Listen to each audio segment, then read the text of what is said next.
नमस्कार दोस्तों, स्वागत है आप सभी लोग का आपके अपने YouTube channel live study Allahabad पर। तो दोस्तों, जैसा कि आपको पता है कि प्रत्येक शाम को 7 बजे से हम लोग UP TGT PGT, Jharkhand TGT PGT, LT grade, GIC lecturer, assistant professor और यूजीसी नेट के प्रीवियस ईयर क्वेश्चन पेपर को देखते हैं। और साथ ही साथ इस सेशन में ऐसे प्रश्नों का भी समावेश किया जाता है जो प्रश्न इन परीक्षाओं के दृष्टिकोण से महत्वपूर्ण होते हैं। वही दोस्तों, इकोनॉमिक्स की जो हमारी दूसरी क्लास होती है वो लाइव स्टडी इलाहाबाद की मोबाइल एप्लीकेशन पे होता है दोस्तों। वहां पे हम लोग ए टू जेड इकोनॉमिक्स के कंप्लीट कॉन्सेप्ट को पढ़ते हैं, क्योंकि दोस्तों आपको पता है कि अगर जो आपके कॉन्सेप्ट क्लियर नहीं है तो ऑब्जेक्टिव क्वेश्चन को सॉल्व करने में बहुत सारी कठिनाइयों का सामना करना पड़ता है। तो आपके इसी रिक्वायरमेंट को ध्यान में रखते हुए लाइव स्टडी इलाहाबाद की मोबाइल एप्लीकेशन पे ए टू जेड इकोनॉमिक्स के सारे कॉन्सेप्ट आपको सिंपल सटीक साधारण भाषा में पढ़ाए जा रहे हैं। साथ ही साथ दोस्तों, इकोनॉमिक्स के छात्रों के साथ एक महत्वपूर्ण समस्या होती है, इकोनॉमिक्स के नोट्स नहीं मिलते हैं, लेकिन और मिल भी जाते हैं तो इतने कॉम्प्लिकेटेड होते हैं कि समझ में नहीं आता है पढ़ना क्या है छोड़ना क्या है। तो सिंपल सटीक भाषा में दोस्तों आपको इकोनॉमिक्स की कंप्लीट नोट्स भी प्रोवाइड किए जा रहे हैं। साथ ही साथ बहुत सारे टेस्ट सीरीज आपको यहाँ पे दिए जा रहे हैं। टेस्ट दीजिए, अपना इवेल्युएशन करिए कि आपकी तैयारी कैसी चल रही है और आपके एग्जाम में किस प्रकार के प्रश्न पूछे जाते हैं। इसके अतिरिक्त दोस्तों आपको प्रीवियस ईयर के क्वेश्चन पेपर और करेंट मतलब सब कुछ कवर कराना हमारी जिम्मेदारी होगी। ए टू जेड जितने तरीके से आप तैयार हो सकते हैं एग्जामिनेशन हॉल के लिए, सारे तरीके से आपको दोस्तों यहाँ पे तैयार किया जा रहा है। और सबसे बड़ी बात है कि वैलिडिटी ऑफ कोर्स आपकी लाइफ टाइम है। इट मीन्स अगर जो आप एक बार एडमिशन लेते हैं तो आप हमारे साथ तब तक बने रहेंगे जब तक कि आपका सिलेक्शन हो नहीं जाता है। एडमिशन की जो फीस है वो केवल और केवल 2,000 रुपये है। 2,000 रुपये आपको इस नंबर पे पेमेंट करना होगा। गूगल पे, फोन पे या पेटीएम के माध्यम से आप पेमेंट करेंगे और इसका स्क्रीनशॉट आपको इसी व्हाट्सएप नंबर पे सेंड करना होगा। कोई भी इंक्वायरी होगी तो इस नंबर पे आप मुझे कॉल कर सकते हैं या व्हाट्सएप मैसेज कर सकते हैं। साथ ही साथ दोस्तों, झारखंड टीजीटी पीजीटी का भी नया बैच बिल्कुल प्रारंभ हो चुका है। तो यहाँ पे आपको कॉन्सेप्ट क्लासेस अर्थात video classes, notes, test series, previous year के क्वेश्चन पेपर और साथ ही साथ दोस्तों आपका झारखंड स्पेशल सब कुछ कवर कराया जाएगा। एडमिशन फीस केवल और केवल 2,000 रुपये है। 2,000 रुपये इस नंबर पे पेमेंट करके आप एडमिशन करते हैं। अगर जो केवल आपको इकोनॉमिक्स का नोट चाहिए तो लाइफ टाइम की वैलिडिटी के साथ आपको कंप्लीट इकोनॉमिक्स का नोट्स भी मिल जाएगा। टेस्ट सीरीज तैयार कर दिया गया है। टेस्ट सीरीज तो सबको ज्वाइन करना चाहिए ताकि आपका इवेल्युएशन हो पाए कि आप किस तरीके से, आपकी तैयारी कैसी चल रही है और आपके एग्जाम में किस प्रकार के प्रश्न आते हैं। तो यहाँ पे आपको बहुत सारे टेस्ट पेपर मिलेंगे। टेस्ट दीजिए, अपना इवेल्युएशन करिए। लेकिन अगर जो आप कॉन्सेप्ट की क्लास में एडमिशन लेते हैं तो आपको अलग से नोट्स, अलग से टेस्ट सीरीज या अलग से प्रीवियस क्वेश्चन पेपर या करेंट मतलब कुछ भी आपको अलग से परचेज करने की जरूरत नहीं होगी। आपके कोर्स में सारी चीजें वहां पे प्रोवाइड कराई जाएंगी। तो गुड इवनिंग एवरीबॉडी, जैसा कि मैं देख पा रहा हूँ कि बहुत सारे लोग हमारे साथ जुड़ चुके हैं। चलिए, पहला प्रश्न आप लोग के सामने ये रहा कि ये बता दीजिए कि निम्नलिखित में से कौन सा सुमेलित नहीं है। इसमें से सुमेलित कौन सा नहीं है आपको बताना है। चलिए भाई बताइए। और जितने लोगों ने अभी तक चैनल को सब्सक्राइब नहीं किया है सब्सक्राइब कर लीजिए और बेल आइकन को दबा दीजिए। प्रत्येक दिन 7 बजे से आपकी क्लास होती है, ठीक है। और लाइक शेयर भी जरूर कर दें। तो पहला प्रश्न आप लोग के सामने ये रहा। तो जैसा कि मैं देख पा रहा हूँ, क्या उत्तर आ रहा है भाई? बहुत सारे लोग डी की तरफ जा रहे हैं, बहुत अच्छी बात है। तो देखिए, छोटी सी बात है यहाँ पे, ये कह रहा है कि निम्नलिखित में से कौन सा सुमेलित नहीं है। जब भी एग्जामिनेशन हॉल में बैठे तो ये वाले टर्म को जरूर देखें। नहीं की बात कर रहा है तो भैया वर्गर्सन सन्यूसन, इन्होंने सामाजिक कल्याण फलन की बात की थी। तो वर्गर्सन और सन्यूसन ने किसकी बात की थी? सामाजिक कल्याण फलन की बात की थी, आपको पता ही होगा। कार्लडार हिग्स क्षतिपूर्ति मापदंड बिल्कुल सही है, क्षतिपूर्ति मापदंड इन्होंने दिया था। एरो साहब ने संभावित असंभावित सिद्धांत दिया था। ये इंपॉर्टेंट है, थोड़ा सा प्रचलन में कम रहता है इसलिए ये बहुत सारे लोग कंफ्यूज होते हैं, तो इसको ध्यान में रखिएगा। और जो लियोनतिफ साहब हैं दोस्तों, इन्होंने उत्पाद निर्गम सिद्धांत दिया था क्या? उत्पाद निर्गम सिद्धांत दिया था क्या? तो नहीं दिया था ना दोस्तों। तो लियोनतिफ साहब ने आगत निर्गत की बात की थी। आगत निर्गत थियरी इन्होंने दिया था, ठीक है। मतलब इनपुट आउटपुट, ठीक है। तो लियोनतिफ साहब ने आगत निर्गत की बात की थी, न कि उत्पाद निर्गम सिद्धांत। और उत्पाद निर्गम सिद्धांत किसने दिया था? आपको ये भी दोस्तों यहाँ पे आना चाहिए। तो क्या ये क्या हो जाएगा? यूलर साहब ने दिया था, ठीक है। तो जितने लोग भी डी बोल रहे हैं सभी लोग का उत्तर यहाँ पे बिल्कुल ठीक हो जाएगा। तो option number D according to the question right answer हो जाएगा। तो देखिए, पूछ रहा है कि कौन सा सुमेलित नहीं है, तो ऑप्शन नंबर डी सुमेलित नहीं है। अच्छा सर क्यों सुमेलित नहीं है? क्योंकि लियंतीफ साहब ने किसकी बात की थी? आगत निर्गत प्रणाली की बात की थी। अब आगत क्या होता है, निर्गत क्या होता है, आपको पता ही होना चाहिए। आसान भाषा में क्या है, तो आगत से आशय क्या है कि जब आप उत्पादन करते हैं तो जो आपको आय प्राप्त होती है, और निर्गत क्या होता है कि जब उत्पादन आप करते हैं तो उस उत्पादन प्रक्रिया में आपको क्या करना पड़ता है, बहुत सारा इन्वेस्ट करना पड़ता है। और उत्पादन निर्गम सिद्धांत किसने दिया था? यूलर साहब ने दिया था। तो जितने लोग भी डी बोल रहे हैं बिल्कुल ठीक बोल रहे हैं। अगला प्रश्न, प्रतियोगी बाजार में एक व्यक्तिगत फर्म के उत्पाद के लिए मांग वक्र का आकार कैसा होता है? अब देखिए आपको यहाँ पे समझना चाहिए, प्रतियोगी बाजार की बात कर रहा है तो आपको यहाँ पे समझ में आ जाना चाहिए। अच्छा सर प्रतियोगी बाजार कहाँ पे होता है? तो पूर्ण प्रतियोगिता में होता है, यही तो। पूर्ण प्रतियोगिता में प्रतियोगी बाजार देखने को मिलता है ना। पूर्ण प्रतियोगिता की प्रॉपर्टीज आनी चाहिए कि बहुत सारे क्रेता होते हैं, बहुत सारे विक्रेता होते हैं, समरूप आकार की वस्तुएं, समरूप वस्तुएं होती हैं, क्रेता और विक्रेता को दोनों को बाजार का ज्ञान होता है, श्रमिकों को मजदूरी उनकी सीमांत उत्पादकता के आधार पे मिलती है ना। बाजार का बाजार पर कीमत का बाजार में कीमत का निर्धारण उद्योग के द्वारा मांग व पूर्ति की स्थितियों के आधार पर किया जाता है। तो जितने लोग भी ऑप्शन नंबर क्या बोल रहे हैं, बिल्कुल ठीक है। ऑप्शन नंबर जितने लोग भी डी बोल रहे हैं, अरे भैया ये एक्स अक्ष के समानांतर होता है ना, ये कुछ ऐसा होता है ना, अगर जो आपने पढ़ा होगा। तो जितने लोग भी क्या बोल रहे हैं, क्षैतिज सीधी रेखा, सभी लोग क्या बोल रहे हैं, क्षैतिज सीधी रेखा ही बोलते हैं ना, ठीक है। क्यों बोलते हैं भैया? क्योंकि एक उद्योग के द्वारा जो कीमत निर्धारित की जाती है, ये भैया उद्योग का ग्राफ हो गया, और ये हो गया किसी एक व्यक्तिगत फर्म की बात हो गई। तो उद्योग के द्वारा जो कीमत निर्धारित किया जाएगा, इस कीमत पर एक फर्म जितना चाहे अपने प्रोडक्ट को बेच सकता है। तो जितने लोग भी क्षैतिज रेखा की बात कर रहे हैं, अर्थात एक्स अक्ष की बात बोल रहे हैं, बिल्कुल सही है। अगला प्रश्न, मांग के नियम के अनुसार एक वस्तु के लिए मांग वक्र होगा। इजी सी बात है भाई, बिल्कुल ठीक है। चलिए सभी लोग एक बार लाइक और शेयर सेशन को जरूर करिए,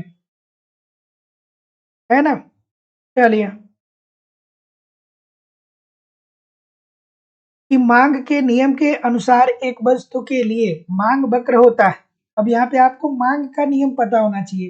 तो भाई छोटी सी बात है, मांग का नियम क्या होता है? यही तो होता है ना कि जब वस्तुओं की कीमतों में क्या आती है, कमी आती है, तो वस्तुओं की मांग क्या होती है, बढ़ जाती है। जब वस्तुओं की कीमतों में कमी आ जाती है तो ऐसी स्थिति में उस वस्तुओं को लोग क्या करते हैं, ज्यादा क्रय करने लगते हैं। और वहीं दूसरी तरफ इसका विलोम भी सही है। विलोम क्या सही है? जब वस्तुओं की कीमतों में वृद्धि होती है तो वस्तुओं की मांग में क्या आ जाती है, कमी आ जाती है। बिल्कुल छोटी सी बात है। तो क्या बोल रहे हैं भैया, जितने लोग भी सी बोल रहे हैं, नीचे की तरफ ढाल वाला होता है, सभी लोग का उत्तर यहाँ पे एब्सोल्युटली ठीक है। तो मांग के नियम के अनुसार एक वस्तु के लिए मांग वक्र होगा तो नीचे की तरफ ढाल वाला होगा। तो क्या बोल रहे हैं भैया, क्या बोल रहे हैं सभी लोग, बिल्कुल ठीक है। तो जितने लोग भी सी बोल रहे हैं, सभी लोग सी बोल रहे हैं, बिल्कुल बोल रहे हैं। अगला प्रश्न, सर ये क्वेश्चन देखे देखे लग रहे हैं रिपीटेड है नहीं? हाँ, दो चार क्वेश्चन ऐसे हो सकते हैं जो आपको रिपीटेड।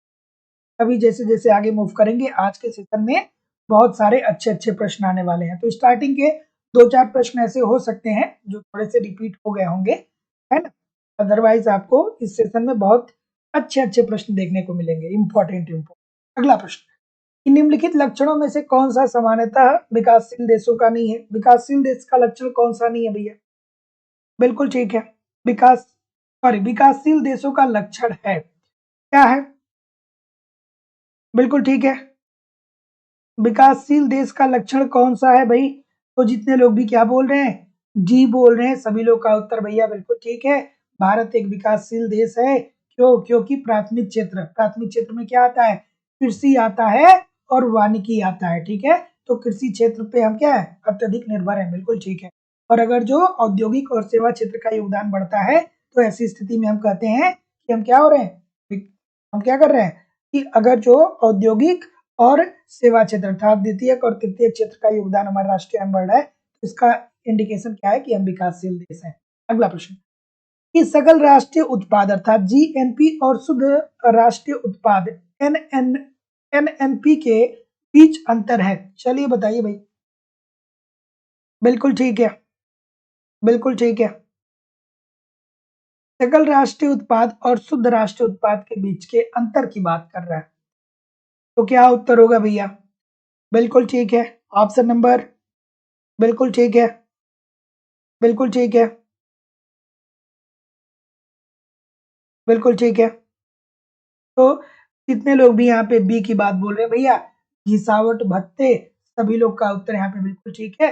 सकल राष्ट्रीय उत्पाद, इसके अंतर्गत क्या होता है दोस्तों? यही तो होता है ना कि एक राष्ट्र के अंतर्गत जितने उत्पादन हुए रहते हैं, ठीक है। और शुद्ध राष्ट्रीय उत्पाद, इसमें से क्या कर दिया जाता है दोस्तों कि जो घिसावट भत्ते होते हैं, मतलब जो टूट फूट आई रहती है उत्पादन प्रक्रिया को क्या करने में, उत्पादन प्रक्रिया को संचालित करने में, तो क्या कर देते हैं, माइनस कर देते हैं। तो जितने लोग भी बी बोल रहे हैं सभी लोग का उत्तर बिल्कुल है कि सकल राष्ट्रीय उत्पाद और शुद्ध राष्ट्रीय उत्पाद के बीच अंतर जो होता है वो घिसावट भत्ता होता है, घिसावट भत्ता होता है। अगला प्रश्न, अधिशे अधिशेषता अर्थात आभासी लगान है, इजी सा प्रश्न है। अशोक वर्मा जी बोल रहे हैं सर एक्सप्लेन करिए। इसमें क्या एक्सप्लेन करना है, छोटी सी बात है। जो आपके राष्ट्र के का कुल उत्पादन हो रहा है ना, तो कुल उत्पादन प्रक्रिया को संपन्न होने में जो आपकी मशीनरी खर्च हो रही है, ठीक है, जो आपकी मशीनरी लग रही है उस मशीनरी में जाहिर सी बात है कि टूट फूट आएगी, ठीक है। तो इस टूट फूट को पूरा करने के लिए क्या किया जाता है, घिसावर भत्ते दिया जाता है, ठीक है। तो जितने लोग भी बी बोल रहे हैं ठीक बोल रहे हैं। अगला प्रश्न, अधिशेष अधिशेषवत अर्थात आभासी लगान क्या है? बिल्कुल ठीक है। आभासी लगान कौन दिया था, कमेंट करके आप लोग मुझे बताएंगे। छोटी सी बात है, बच्चों वाली बात है। क्या बोल रहे हैं भैया? डी की बात कर रहे हैं। आभासी लगान की बात कौन करता है? याद आ रहा है कि नहीं आ रहा है? मार्शल साहब फार्मूला लिख के मुझे आप बता दीजिए, ठीक है। आभास लगान की बात कौन करते हैं? कौन करते हैं? मार्शल साहब कहते हैं ना।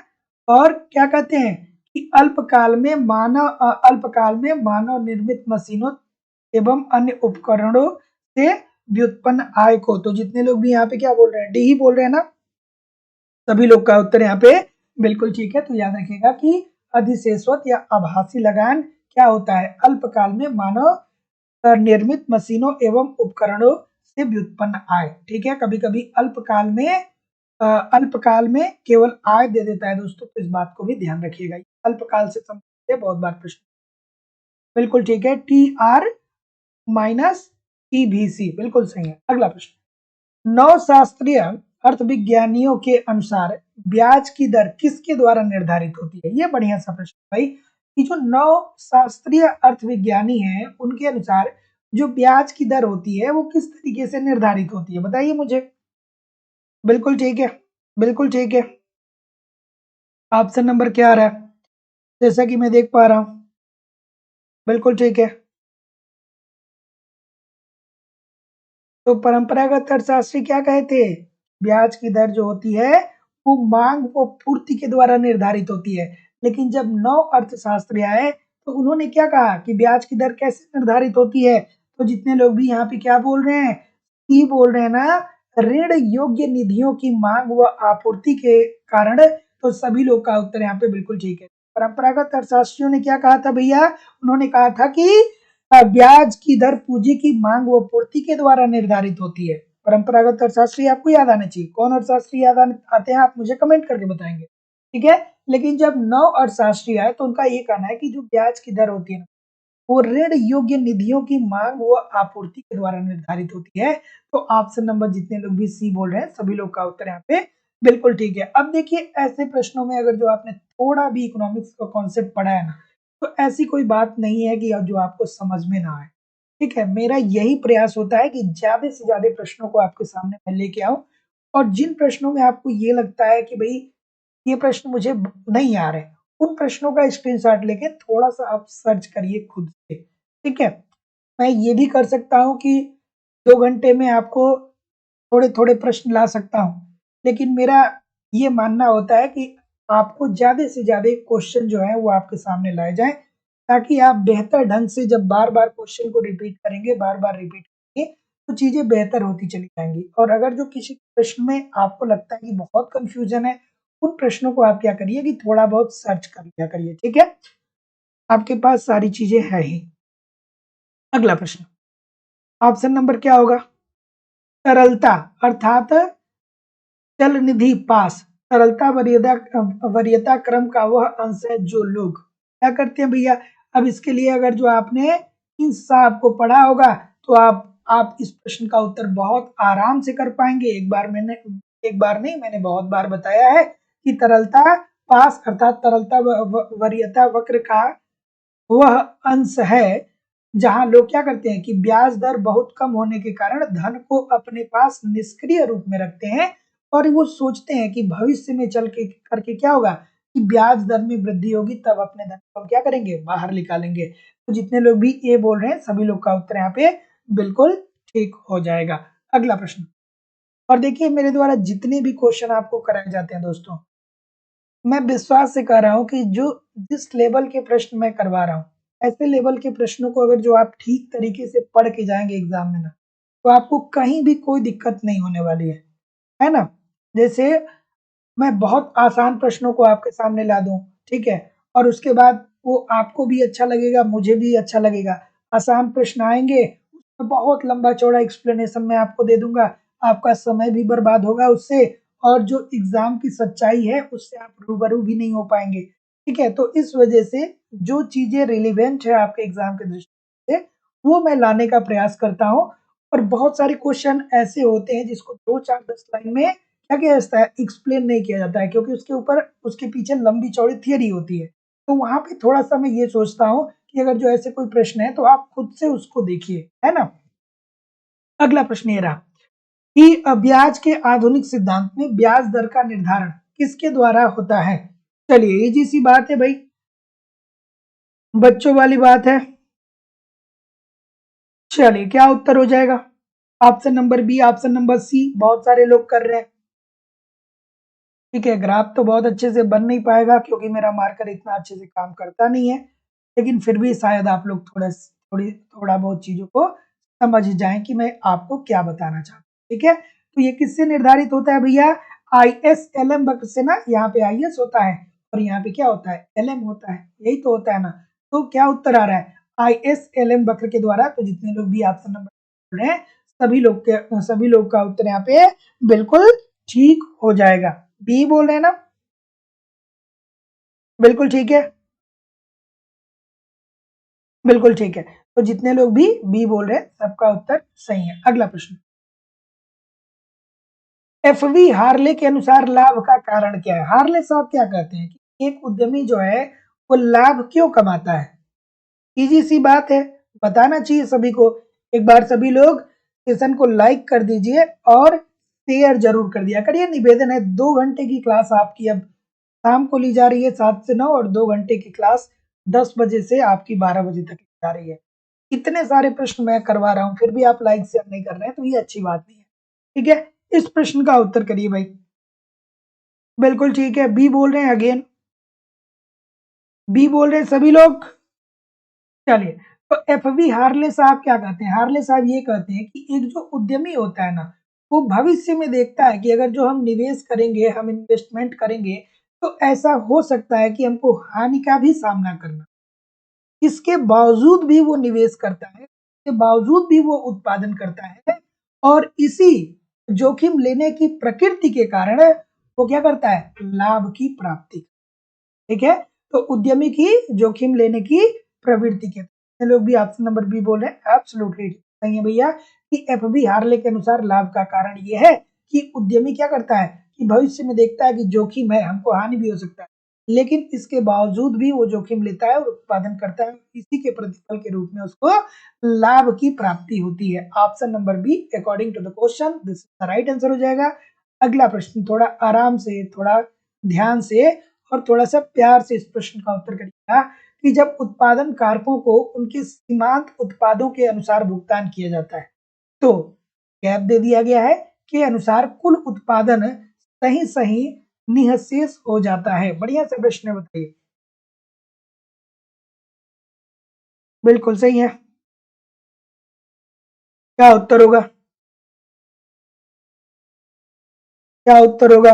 ऑप्शन नंबर, जैसा कि मैं देख पा रहा हूं, बिल्कुल सही है, बिल्कुल ठीक है। क्या बोल रहे हैं भाई? क्या बोल रहे हैं? बिल्कुल सही है, बिल्कुल ठीक है। बहुत सारी गलतियां आ रही हैं, बहुत सारी गलतियां आ रही हैं। ऑप्शन नंबर, अच्छा बी, बी ही सभी लोग बोल रहे हैं, बी ही बोल रहे हैं ना?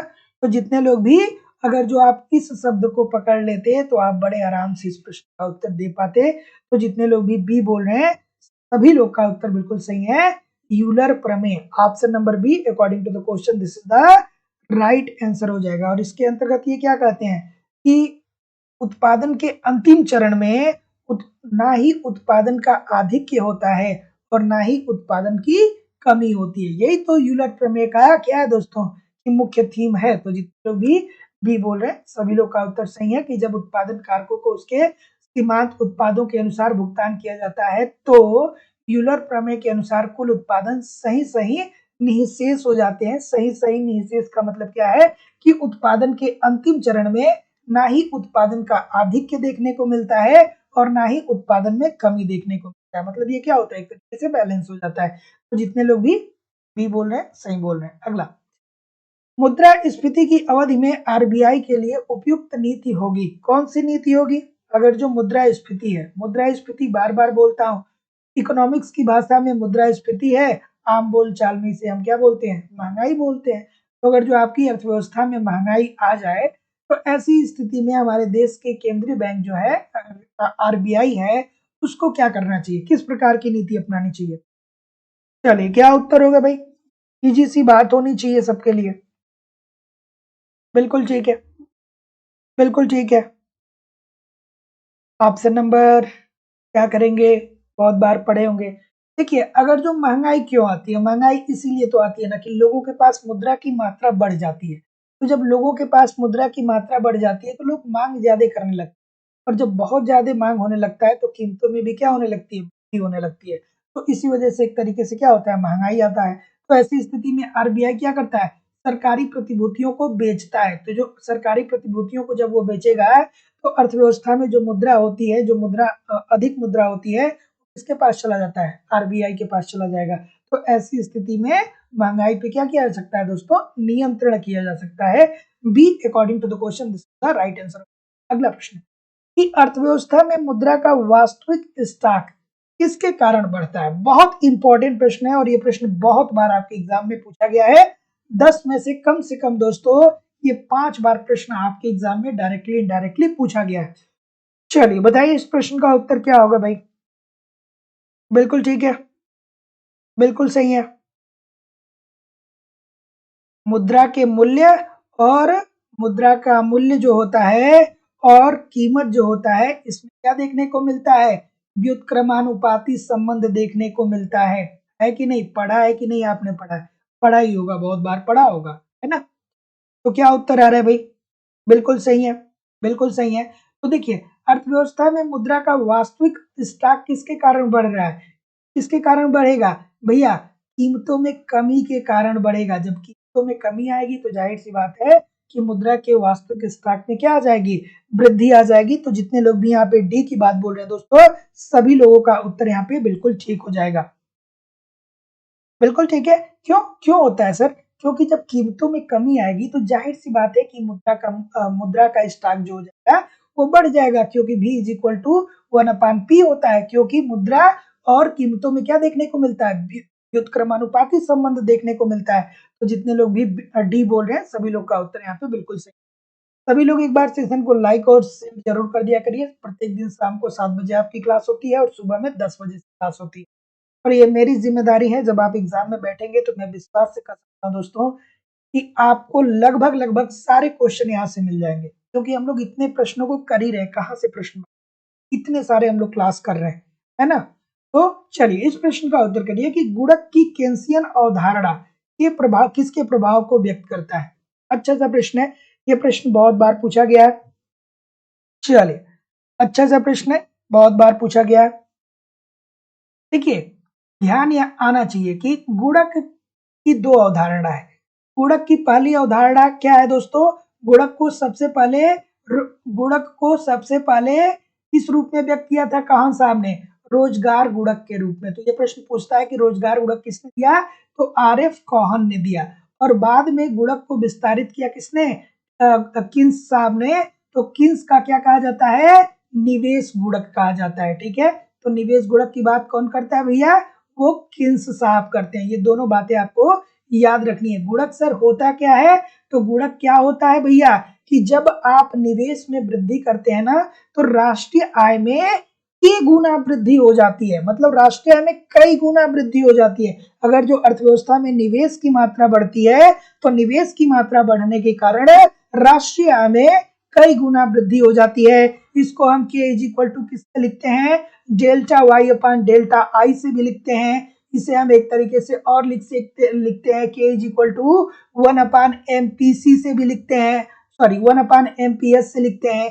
एक तरीके से और लिखते हैं वो K is equal to 1 upon 1 minus MPC से भी लिखते हैं। तो ये सारे प्रश्न आपको याद आने चाहिए। तो जितने लोग भी यहाँ पे किसकी बात बोल रहे हैं? किसकी बात बोल रहे हैं? डी की बात बोल रहे हैं ना, आय पर निवेश। सभी लोग का उत्तर यहाँ पे बिल्कुल ठीक है। तो गुणक की जो किन्सियन अवधारणा है वो किसके प्रभाव को व्यक्त करती है? तो आय पर निवेश को। क्या कहता है भैया कि अगर जो आप क्या करते हैं कि निवेश करते हैं, अगर जो आप निवेश करते हैं तो राष्ट्रीय आय में कई गुना वृद्धि आ जाती है, अर्थात कई गुना वृद्धि आ जाती है, जिसे उन्होंने 2-3 माध्यम से बताया था। अगला प्रश्न आपके सामने ये रहा, मोस्ट इंपॉर्टेंट प्रश्न है कि व्यापार चक्र के हिट्स सिद्धांत में उतार या मंदी तब आरंभ होता है जब। ये एक बार नहीं बहुत बार ये प्रश्न पूछा गया है, बहुत ही इंपॉर्टेंट प्रश्न है। और दोस्तों लाइव स्टडी इलाहाबाद के मोबाइल एप्लीकेशन पे आपकी इकोनॉमिक्स की क्लास चल रही है। यहाँ पे ए टू जेड इकोनॉमिक्स के सभी कॉन्सेप्ट को पढ़ाए जा रहे हैं। अगर जो आप कॉन्सेप्ट पढ़ते रहेंगे और फिर ऑब्जेक्टिव क्वेश्चन को सॉल्व करते रहेंगे दोस्तों, तो मैं जिम्मेदारी से कर सकता हूँ कि आपको कोई समस्या होने वाली नहीं है। ए टू जेड इकोनॉमिक्स के सभी कॉन्सेप्ट पढ़ाए जा रहे हैं, साथ ही साथ कंप्लीट इकोनॉमिक्स का नोट्स भी आपको प्रोवाइड किया जा रहा है। बहुत सारे टेस्ट दिए जा रहे हैं, जिससे आप टेस्ट दीजिए, अपना इवैल्यूएशन करिए कि आपकी तैयारी कैसी चल रही है। प्रीवियस ईयर के क्वेश्चन पेपर भी दिए जा रहे हैं और करंट भी आपके कवर कराए जाएंगे। मतलब सब कुछ आपको प्रोवाइड किया जा रहा है, कुछ भी इधर उधर से आपको परचेज नहीं करना होगा दोस्तों। एडमिशन की फीस 2000 रुपए है, 2000 रुपए आपको इस नंबर पे पेमेंट करना होगा, गूगल पे, फोन पे या पेटीएम के माध्यम से, और इसका स्क्रीनशॉट आपको इसी व्हाट्सएप नंबर पे सेंड करना पड़ेगा। यूपी टीजीटी पीजीटी और झारखंड टीजीटी पीजीटी दोनों का बैच अलग अलग चल रहा है। कोई भी इंक्वायरी होगी तो इस नंबर पे आप कॉल या व्हाट्सएप मैसेज कर सकते हैं। तो जैसा कि मैं देख पा रहा हूँ कि ई की तरफ सभी लोग जा रहे हैं, तो जितने लोग भी ई बोल रहे हैं, उत्प्रेरित निवेशों के पाश्चात्य प्रभाव खत्म हो जाते हैं। एब्सोल्युटली 100% सही है भैया कि व्यापार चक्र के हिक्स सिद्धांत में, व्यापार चक्र का सिद्धांत, व्यापार चक्र के संदर्भ में हिक्स साहब ने एक सिद्धांत दिया था ना, उसमें क्या कहा था कि जो उतार होता है या जो मंदी होता है, ये मंदी कब प्रारंभ होता है? तब प्रारंभ होता है जो पहले के निवेश होते हैं उनके प्रभाव खत्म हो जाते हैं। तो जो पहले के निवेश के प्रभाव अगर जो खत्म हो जाते हैं, तो ऐसी स्थिति में मांग व पूर्ति में कमी आती है, उत्पादन की प्रक्रिया थोड़ी सी कम होती है और ऐसी स्थिति में मंदी आ जाता है। तो जितने लोग भी ऑप्शन नंबर ई बोल रहे हैं, सभी लोग का उत्तर यहाँ पे बिल्कुल ठीक हो जाएगा। अगला प्रश्न आपके सामने ये रहा कि निम्नलिखित में से कौन अंतरराष्ट्रीय व्यापार के एडम स्मिथ सिद्धांत की एक पुनर्धारणा है? बढ़िया सा प्रश्न, बहुत इंपॉर्टेंट प्रश्न है, बहुत बार ये प्रश्न पूछा गया। सभी लोग एक बार वीडियो को लाइक शेयर जरूर कर दिया करिए, निवेदन है सभी लोगों से। चलिए भाई बताइए इस प्रश्न का उत्तर। बिल्कुल ठीक है, क्या उत्तर आ रहा है भाई? ऑप्शन नंबर, चलिए आपको याद आना चाहिए इसकी, डी बोल रहे हैं सभी लोग, है ना, कि निम्नलिखित में से कौन अंतरराष्ट्रीय व्यापार के एडम स्मिथ सिद्धांत की एक पुनर्धारणा है? तो ये क्या है दोस्तों?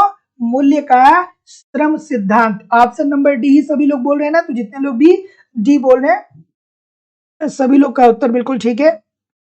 इसमें क्या कहते हैं भैया, ये सिद्धांत क्या बताता है? ये सिद्धांत यही बताता है ना कि किसी वस्तु या सेवा का मूल्य इसके उत्पादन में लगे श्रम के मूल्य के बराबर होता है ना। बात ध्यान से मेरी सुनिएगा, ये सिद्धांत क्या कहता है कि किसी वस्तु या सेवा का मूल्य उसके उत्पादन में लगे श्रम के मूल्य के बराबर होता है। ठीक है, तो जितने लोग भी ऑप्शन नंबर डी बोल रहे हैं सभी का उत्तर बिल्कुल ठीक है। आपको एक अर्थशास्त्री और यहाँ पे याद आने चाहिए, कौन?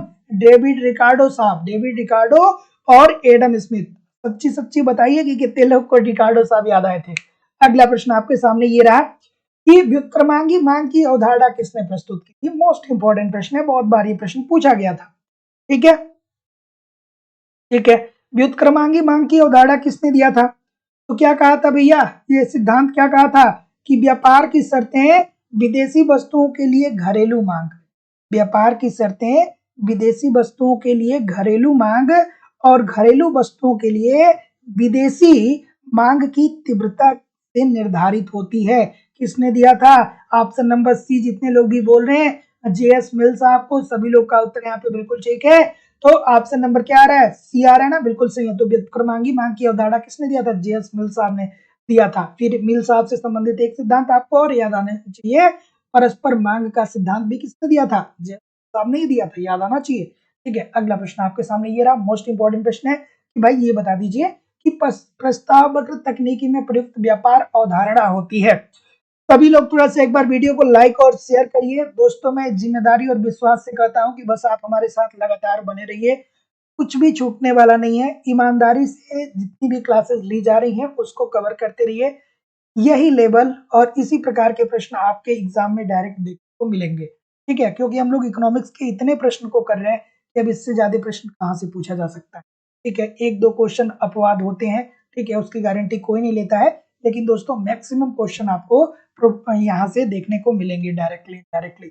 अगला प्रश्न क्या आ रहा है भाई कि प्रस्तावक तकनीकी में प्रयुक्त व्यापार अवधारणा होती है। किसने बताइए मुझे कमेंट करके। बिल्कुल ठीक है, ऑप्शन नंबर क्या बोल रहे हैं? बिल्कुल ठीक है, क्या याद आना चाहिए? Q X upon two M. याद आया? किसको किसको याद आया? आयातों की मात्रा अपान निर्यातों की मात्रा। आना चाहिए कि नहीं आना चाहिए? तो जितने लोग भी सकल वस्तु विनिमय व्यापार शर्त की बात कर रहे हैं सभी लोग का उत्तर बिल्कुल सही है। आप मुझे कमेंट करके बताएंगे कि सकल वस्तु विनिमय व्यापार शर्त की बात किस अर्थशास्त्री के द्वारा किया गया है। तो प्रस्तावक तकनीकी में प्रयुक्त व्यापार अवधारणा जो है वो किसकी होती है? सकल वस्तु विनिमय व्यापार स्थिति की, आप जिसमें निर्यातों की मात्रा और आयातों की मात्रा का क्या लिया जाता है? अनुपात लिया जाता है। Option number C according to the question बिल्कुल सही है। अगला प्रश्न आपके सामने ये रहा, मोस्ट इंपॉर्टेंट प्रश्न है, मजेदार सा प्रश्न है कि बताइए भाई कि आर्थिक वृद्धि का अर्थ है अधिक उत्पादन और आर्थिक विकास का अर्थ है अधिक उत्पादन और उन तकनीकी एवं संस्थागत व्यवस्थाओं में परिवर्तन जिनके द्वारा यह उत्पादन होता है। ये कथन किस अर्थशास्त्री ने दिया था? बिल्कुल ठीक है, टांजिंग की बात जैसा कि तस्नीम खान जी कर रहे हैं बिल्कुल सही है। अनिल जी बोल रहे हैं, हाँ बिल्कुल ठीक है, टांजिंग बोल रहे हैं तो अच्छी बात है भैया। चलिए बताइए इस प्रश्न का उत्तर क्या होगा? ऑप्शन नंबर जैसा कि मैं देख पा रहा हूँ, क्या उत्तर बोल रहे हैं?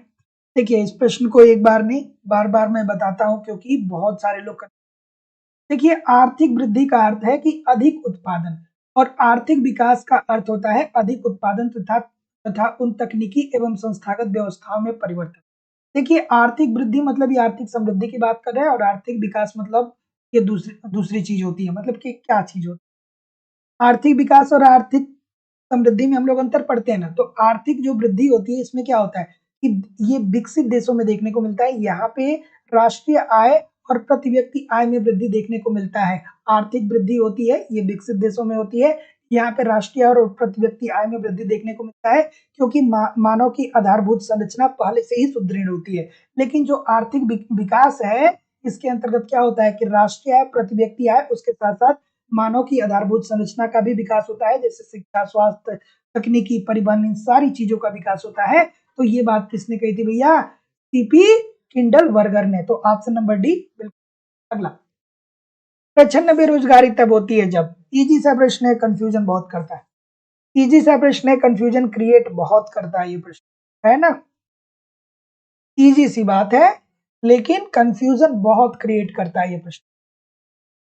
चलिए क्या उत्तर होगा भाई? ऑप्शन नंबर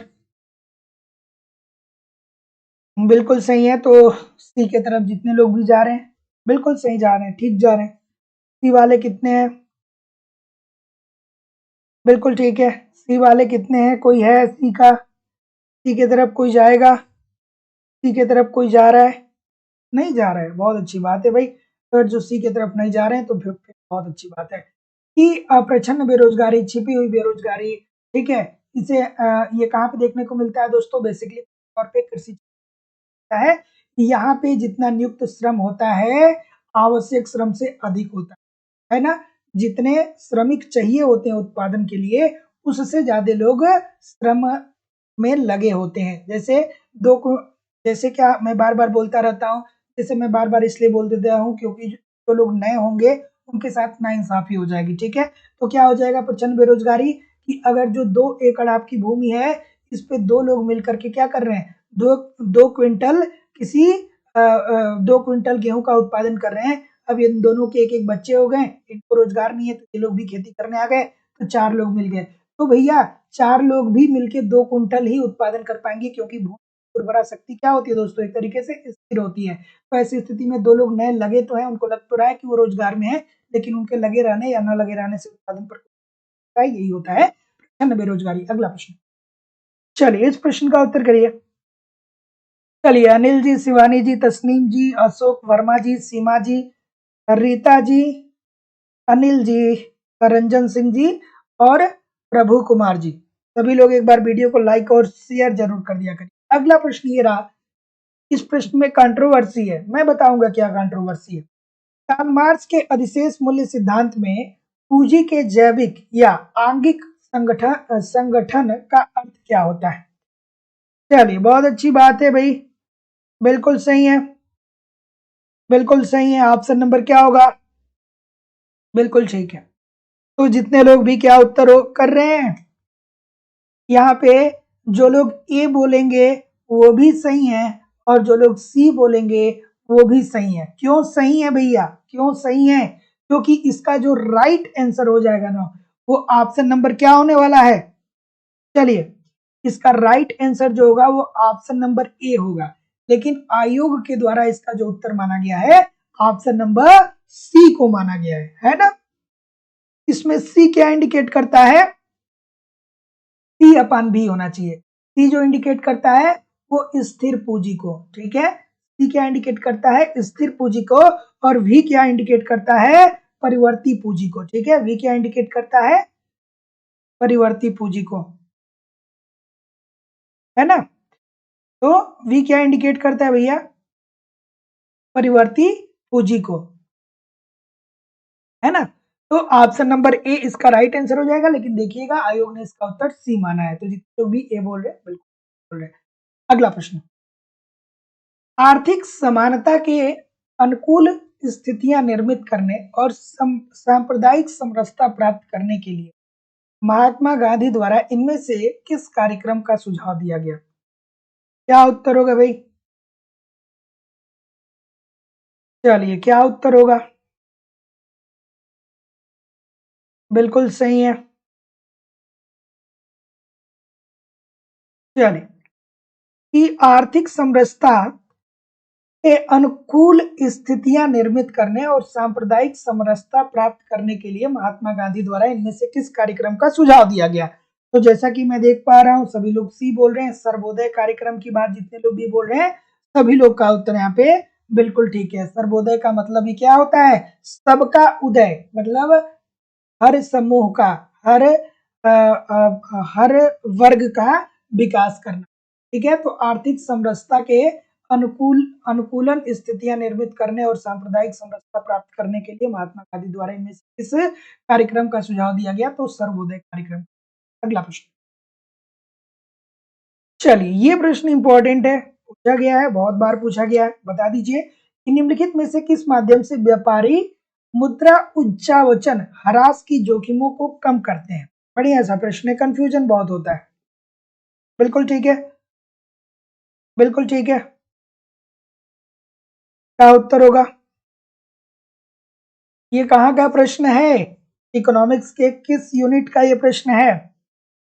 इकोनॉमिक्स के किस यूनिट का ये प्रश्न है, कोई बता सकता है? बिल्कुल सही है। तो भैया ये विदेशी विनिमय जब हम लोग पढ़ते हैं तो वहां का ये प्रश्न है। ऑप्शन नंबर ए बी बहुत सारे लोग कर रहे हैं, बिल्कुल सही है। तो जितने लोग भी यहाँ पे क्या बोल रहे हैं भैया? बी बोल रहे हैं, बी बोल रहे हैं। हैजिंग जितने लोग भी बोल रहे हैं दोस्तों, सभी लोग का उत्तर यहाँ पे बिल्कुल ठीक हो जाएगा, है ना? ठीक है। तो जो निर्यात में जोखिम होता है दोस्तों, अगर जो किसी निर्यातक को ये लगता है कि हम निर्यात कर रहे हैं और उस निर्यात के कारण हमको हानि हो सकती है, तो इससे बचने के लिए वो क्या करता है, अपने जोखिमों को कम करने के लिए हेजिंग का प्रयोग करता है। तो जितने लोग भी ऑप्शन नंबर क्या बोल रहे हैं, बी बोल रहे हैं, सभी लोग का उत्तर यहाँ पे बिल्कुल सही हो जाएगा। अगला प्रश्न, निम्नलिखित में से कौन सा समीकरण विनियोग गुणक का मान प्राप्त करने के लिए प्रयुक्त होता है? विनियोग गुणक है ना, याद आना चाहिए। विनियोग गुणक की बात कौन करते हैं भाई, पता होना चाहिए। बिल्कुल सही है, इजी सी बात है, एक प्रश्न यहां से जरूर बनते हैं। ठीक है, तो भैया बार बार बोलता हूं, गुणक की सर्वप्रथम अवधारणा अवधारणा रोजगार गुणक के रूप में आरिफ कौहन ने दिया था। और विनियोग गुणक की बात किसने की थी, विनियोग गुणक कहाँ गया, ये रहा। विनियोग गुणक की बात किसने की थी भैया, किन्स साहब ने किया था। इजी सा प्रश्न है। गुणक क्या होता है कि जब आप निवेश में वृद्धि करते हैं तो राष्ट्रीय आय में के गुना हो जाती है। तो यहाँ पे जितने लोग भी ए बोल रहे हैं, सभी लोग का उत्तर बिल्कुल सही है भैया, 1/1 माइनस MP सी। जब एग्जाम में बैठेंगे तो ये वाला उत्तर आपको ज्यादा ठीक लगेगा, तो इस बात को ध्यान रखिएगा। या तो यहाँ पे देगा 1/1 माइनस MPC या 1/1/MPS, ठीक है। या एक और आज देता है दोस्तों, क्या आता है, delta Y upon delta I, ठीक है, निवेश और आय। तो जितने लोग भी ए बोल रहे हैं ठीक बोल रहे हैं। अगला प्रश्न, एकाधिकार में अर्जित लाभों पर लगाया गया कर क्या किया जा सकता है? ये बहुत अच्छा सा प्रश्न है, आप कभी भूलेंगे नहीं। मैं बहुत आसानी से इसको बता रहा हूं कि आप आज के बाद इस प्रश्न को कभी नहीं भूलेंगे। चलिए बताइए कि एकाधिकार में अर्जित लाभों पर लगाया गया कर क्या किया जा सकता है? चलिए भाई बताइए मुझे इस प्रश्न का उत्तर।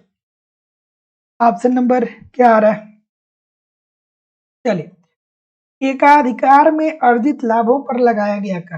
ध्यान से पढ़ेंगे तो प्रश्न बहुत इजी है, ध्यान से नहीं पढ़ेंगे तो प्रश्न बहुत गलत है, बहुत गलतियां होने की संभावना बहुत ज्यादा हो जाएगी। अरे भाई, अगर जो किसी वस्तु का आप उत्पादन कर रहे हैं, ठीक है, जैसे मान लीजिए आप ही हैं, किसी ऐसी वस्तुओं का उत्पादन कर रहे हैं जिसका कोई निकट स्थापन्न वस्तु नहीं, मतलब इस प्रकार की और कोई समरूप वस्तु, ना ही इसकी कोई सब्स्टिट्यूट है। तो ऐसी स्थिति में अगर जो ये वस्तु एक्स वस्तु अगर जो आप बेच रहे हैं, तो इस वस्तु को बेचेंगे तो जाहिर सी बात है कि सारी अकाउंटेबिलिटी, सारी उत्तरदायित्व तो आपके ही ऊपर होगा। तो भैया बेचेंगे तभी तो लाभ कमाएंगे, जब बेचेंगे तो लाभ कमाएंगे। और ऐसी स्थिति में अगर जो गवर्नमेंट कर लगाएगा तो आपको ही तो कर वहन करना पड़ेगा, कोई दूसरा कर थोड़ी वहन करेगा, आप खुद करेंगे, क्योंकि आप ही सब कुछ है, आप ही बॉस है, आप ही क्या है दोस्तों, सब कुछ है, क्योंकि आप ही उत्पादन कर रहे हैं और आप ही बेच रहे हैं। तो इसको क्या किया जा सकता है दोस्तों, इसको खिसकाया नहीं जा सकता। इसका रीजन क्या है भैया कि एकाधिकार में अर्जित लाभ पर लगाया गया कर हम खिसका नहीं सकते हैं। क्यों नहीं खिसका सकते हैं, क्योंकि एकाधिकारी जो होता है वो अकेला उत्पादक होता है किसी वस्तु का। ये वस्तुएं जब मार्केट में बिकेंगी तभी उसको लाभ होगा, और इस पे अगर जो गवर्नमेंट टैक्स लगाएगी तो उसी एकाधिकारी को वो टैक्स वहन करना पड़ेगा। तो जितने लोग भी डी बोल रहे हैं बिल्कुल ठीक बोल रहे हैं। अगला प्रश्न, आर्थिक विकास का क्लासिकल मॉडल किस पे जोड़ देता है? ये बढ़िया सा प्रश्न है। क्लासिकल मॉडल की बात हो रही है, आर्थिक विकास का क्लासिकल मॉडल किस पे जोड़ देता है? बिल्कुल सही है, क्या उत्तर होगा? बिल्कुल सही है, ऑप्शन नंबर। सीधी सी बात है, क्लासिकल मॉडल की बात करें, बहुत सारे लोग कंफ्यूज होते हैं, सर ये क्लासिकल मॉडल और प्रतिष्ठित सिद्धांत, प्रतिष्ठित अर्थशास्त्री एक ही है। हाँ भाई, एक ही है। आप क्लासिकल अर्थशास्त्री कहिए उनको या आप प्रतिष्ठित अर्थशास्त्री कहिए, आप या क्लासिकल मॉडल कहिए या प्रतिष्ठित मॉडल कहिए, ठीक है, दोनों बात एक ही है। प्रतिष्ठित अर्थशास्त्रियों को ही क्लासिकल अर्थशास्त्री कहा जाता है। इन लोगों ने सबसे पहले किसकी याद आनी चाहिए आपको, इसमें एडम स्मिथ की याद आनी चाहिए, आपको डेविड रिकार्डो की याद आनी चाहिए। क्या कहे थे ये लोग, यही तो कहे थे ना कि सरकार को क्या करना चाहिए कि व्यापार में कोई हस्तक्षेप नहीं करना चाहिए, ठीक है, निर्यात और आयातों पे कोई भी हस्तक्षेप नहीं होना चाहिए, ना ही कोई कोटा लगाना है, ना ही कोई प्रशुल्क लगाना है, ठीक है, कुछ नहीं लगाना है आपको। आप क्या करिए, पूंजी का संचय करिए, बचत करिए, ताकि आप जब बचत करेंगे तो भविष्य में चल करके आपके निवेश क्षमता में क्या आ जाएगी, वृद्धि आ जाएगी।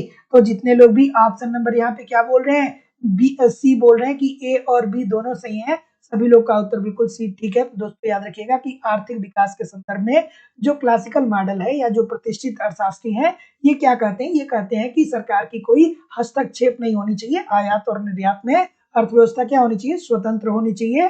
ठीक है, साथ ही साथ आप क्या करिए, पूंजी की बचत करिए, अर्थात पूंजी का संचय करिए, ताकि भविष्य में चल करके आपको क्या हो सके कि आप अपने निवेश पावर को बढ़ा सके, निवेश बढ़ेगा, उत्पादन का स्तर बढ़ेगा, आर्थिक विकास आएगा। अगला प्रश्न बहुत इंपॉर्टेंट प्रश्न है कि व्यापार चक्र के 4 चरण, इन चरणों के घटित होने का सही क्रम बताइए। देखिए बहुत आराम से करिएगा, ये प्रश्न बहुत बार गलत होता है ना, बहुत बार गलत होता है, बहुत सारे लोग गलत करते हैं। आपने बहुत बार इसको पढ़ा भी होगा, है ना, इस तरीके से पढ़ा है कि नहीं पढ़ा है, पढ़ा है कि नहीं पढ़ा है, बहुत बार आपने पढ़ा होगा कि पहले की स्थिति क्या होती है, मंदी होती है, उसके बाद उत्थान आता है, फिर क्या होता है दोस्तों, उसके बाद फिर क्या होता है कि नीचे ढाल वाला होता है, अर्थात मंदी से फिर क्या होता है दोस्तों, समृद्धि से फिर ये नीचे की तरफ जाता है, फिर मंदी आता है, फिर मंदी से पुनरुत्थान होता है।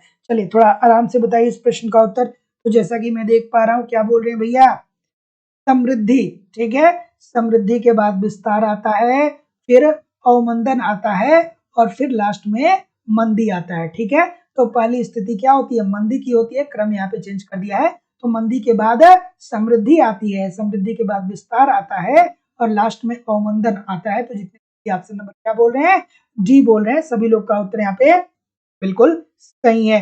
और कमेंट करके बताइए कि इन 4 चरणों की बात किस अर्थशास्त्री के द्वारा किया गया। ठीक है, तो व्यापार चक्र के 4 चरण कौन से अर्थशास्त्री दिए थे, आप मुझे कमेंट करके जरूर बताएंगे, है ना। अगला प्रश्न, गरीबी के दुष्चक्र की अवधारणा किससे संबंधित है। एक देश गरीब है क्योंकि वह गरीब है, क्यों गरीब है भैया, क्योंकि एक व्यक्ति के पास या एक देश के पास पैसा नहीं है, पैसा नहीं, आय नहीं है, आय नहीं है तो उसकी निवेश क्षमता कम है, निवेश कम है तो उत्पादन का स्तर कम है, उत्पादन नहीं कर पाएगा तो आय का वस्तुओं को बेचेगा कैसे, बेचेगा नहीं तो लाभ कैसे कमाएगा। तो जहां पहली स्थिति में था वहीं दूसरे वो हमेशा उसी स्थिति में बना रहता है। एक चक्रीय प्रक्रिया होती है, इसमें मांग पक्ष और पूर्ति पक्ष को लेके ये बात करते हैं। तो जितने लोग भी ऑप्शन नंबर बी बोल रहे हैं, रेगनर नर्स को सभी लोग का उत्तर को भी याद रखिएगा कि एक देश गरीब है क्योंकि वह गरीब है। तो गरीबी का दुष्चक्र क्या था दोस्तों, रेगनर नर्स ने दिया था, मांग पक्ष और पूर्ति दो दो पक्षों को लेकर के इन्होंने अपने सिद्धांत को प्रूव किया था। मोटा मोटी थीम क्या है इनके सिद्धांत का, यही है कि एक व्यक्ति के पास आय नहीं होता है, अर्थात एक अर्थव्यवस्था के पास अगर जो आय नहीं है तो आय नहीं होगा तो निवेश नहीं होगा, निवेश नहीं होगा तो उत्पादन नहीं होगा, उत्पादन नहीं होगा तो वस्तुएं मार्केट में जाएंगी नहीं, जब बिक्री नहीं होगा तो लाभ नहीं मिलेगा। तो ऐसी स्थिति में जब लाभ नहीं मिलेगा तो आपकी आय बढ़ेगी नहीं, तो आपकी आय पहले भी कम थी और अभी भी कम ही रहेगी। तो भी बोल रहे हैं, ठीक बोल रहे हैं। अगला प्रश्न, व्यापार चक्र का वास्तविक सिद्धांत यह बताता है कि व्यापार चक्र निम्न निम्न कारकों से होते हैं। बढ़िया सा प्रश्न है, बता दीजिए भाई, कई बार ये प्रश्न पूछा गया। और जितने लोग भी चैनल को सब्सक्राइब नहीं किए हैं, आप चैनल को सब्सक्राइब करके बेल आइकन को दबा लीजिए। एक क्लास आपकी सुबह में 10 बजे से और दूसरी क्लास शाम को 7 बजे से लाइव क्लास होती है। ठीक है, 2 क्लासेस आपको मिलती है। चलिए भाई बता दीजिए, थोड़ा सा लाइक शेयर करिए, इतने सारे लोग क्लास देख रहे हैं फिर भी लाइक और शेयर की संख्या बहुत कम है भाई, इतनी सी लाइक है ना, थोड़ा सा लाइक शेयर जरूर किया करिए, निवेदन है सभी लोग। चलिए बताइए कि व्यापार चक्र का वास्तविक सिद्धांत यह कहता है कि व्यापार चक्र निम्न कारकों से होते हैं। क्या उत्तर होगा, ऑप्शन नंबर जैसा कि मैं देख पा रहा हूँ बी की तरफ बहुत सारे लोग जा रहे हैं, सभी लोग बी की तरफ जा रहे हैं, सभी लोग, सभी लोग, मांग, समग्र मांग में वृद्धि, और भैया बिल्कुल ठीक है। तो जितने लोग भी यहाँ पे बी की बात कर रहे हैं, क्या ठीक बोल रहे हैं, सभी लोग बी बोल रहे हैं, ऑप्शन नंबर बी सभी लोग बोल रहे हैं, बिल्कुल ठीक है, बिल्कुल ठीक है, बिल्कुल सही है। तो जितने लोग भी बी बोल रहे हैं सबका उत्तर यहाँ पे गलत है भैया, क्यों, क्योंकि ये वास्तविक सिद्धांत की बात कर रहा है। अब आज आपका ये होमवर्क हुआ कि आप इस सर्च करेंगे, इसको पढ़ेंगे कि ये वास्तविक सिद्धांत है क्या, इसको दिया किसने, सभी लोग इसको पढ़ेंगे। ठीक है, ठीक है, बिल्कुल ठीक है, ठीक है। बहुत सारे अर्थशास्त्री इस सिद्धांत से जुड़े हैं, जैसे फिनलैंड है, बोरो है, ये 2-3 अर्थशास्त्री जुड़े हैं। इनका ये कहना है कि व्यापार चक्र का वास्तविक सिद्धांत यह कहता है कि व्यापार चक्र निम्न कारकों से होते हैं। तो ये पूर्ति आघात की बात करते हैं। सभी लोग क्या बोल रहे हैं? बी। सभी लोग बोल रहे हैं, सभी लोग बी बोल रहे हैं। तो जितने लोग भी बोल रहे हैं सभी लोग का उत्तर बिल्कुल ठीक हो जाएगा। तो दोस्तों याद रखिएगा कि वास्तविक व्यापार चक्र सिद्धांत यह दर्शाता है कि व्यापार चक्र मुख्यतः वास्तविक अथवा पूर्ति पक्षीय आघातों द्वारा उत्पन्न होते हैं। तो जितने लोग भी ये बोलेंगे बोलेंगे। चलिए, शायद एक लोगों ने ही बताया था, आरिफा जी ने बताया था और तस्नीम खान जी ने बताया था, और किसी ने ए नहीं बताया था। अगला प्रश्न कि कठोर मौद्रिक मजदूरी तथा लोचशील मूल्य सिद्धांत का प्रतिपादन किया था, किसने किया था भाई? हाँ, वही मैं बोल रहा हूँ कि एक दो लोगों ने ही उत्तर ठीक बताया था इसका। चलिए बताइए इस प्रश्न का उत्तर क्या होगा? बिल्कुल सही है। क्या उत्तर आ रहा है? ऑप्शन नंबर जैसा कि मैं देख पा रहा हूँ, ए की तरफ कुछ लोग जा रहे हैं, और कोई भैया ए के अलावा? ए के अलावा कोई और?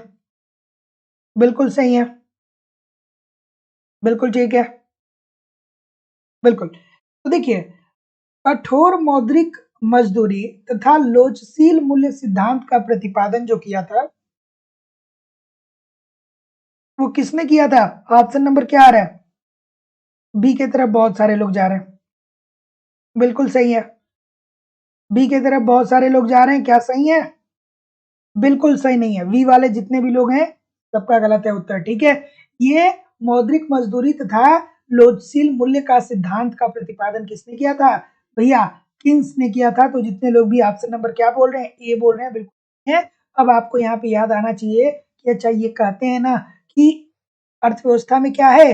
अनैच्छिक बेरोजगारी है। किन्स आप किसकी बात करते हैं? अनैच्छिक बेरोजगारी की बात करते हैं ना।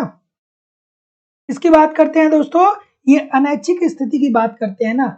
अनैच्छिक स्थिति की सॉरी, अनैच्छिक बेरोजगारी की बात करते हैं ना। क्या कहते हैं कि अर्थव्यवस्था में ऐसी बेरोजगारी विद्यमान है जहां पे लोग प्रचलित मजदूरी दर पे कार्य करने के लिए तैयार हैं, लेकिन फिर भी उनको क्या मिल रहा है कि कार्य नहीं मिल रहा है। तो इस प्रकार की बेरोजगारी को हम क्या बोलेंगे? अनैच्छिक बेरोजगारी मिलेंगे। इन्होंने क्या कहा था कि आप क्या करिए कि मजदूरी कटौती करिए और ऐसी स्थिति में और लोगों को आप रोजगार दीजिए। तो जितने लोग भी ये बोल रहे हैं बिल्कुल ठीक बोल रहे हैं। अगला प्रश्न, चलिए, बिल्कुल ठीक है कि निम्न में से कौन सा तत्व व्यक्तिनिष्ठ नहीं है जो लोगों को अपनी आय का कुछ भाग बचाने के लिए प्रेरित करता है? ये बढ़िया सा प्रश्न, कई बार पूछा गया। अब देखिए दोस्तों, कुछ क्वेश्चन ऐसे होते हैं जिसके पीछे पूरी थियरी है, उसके लिए आपको कॉन्सेप्ट पढ़ना पड़ेगा, है ना।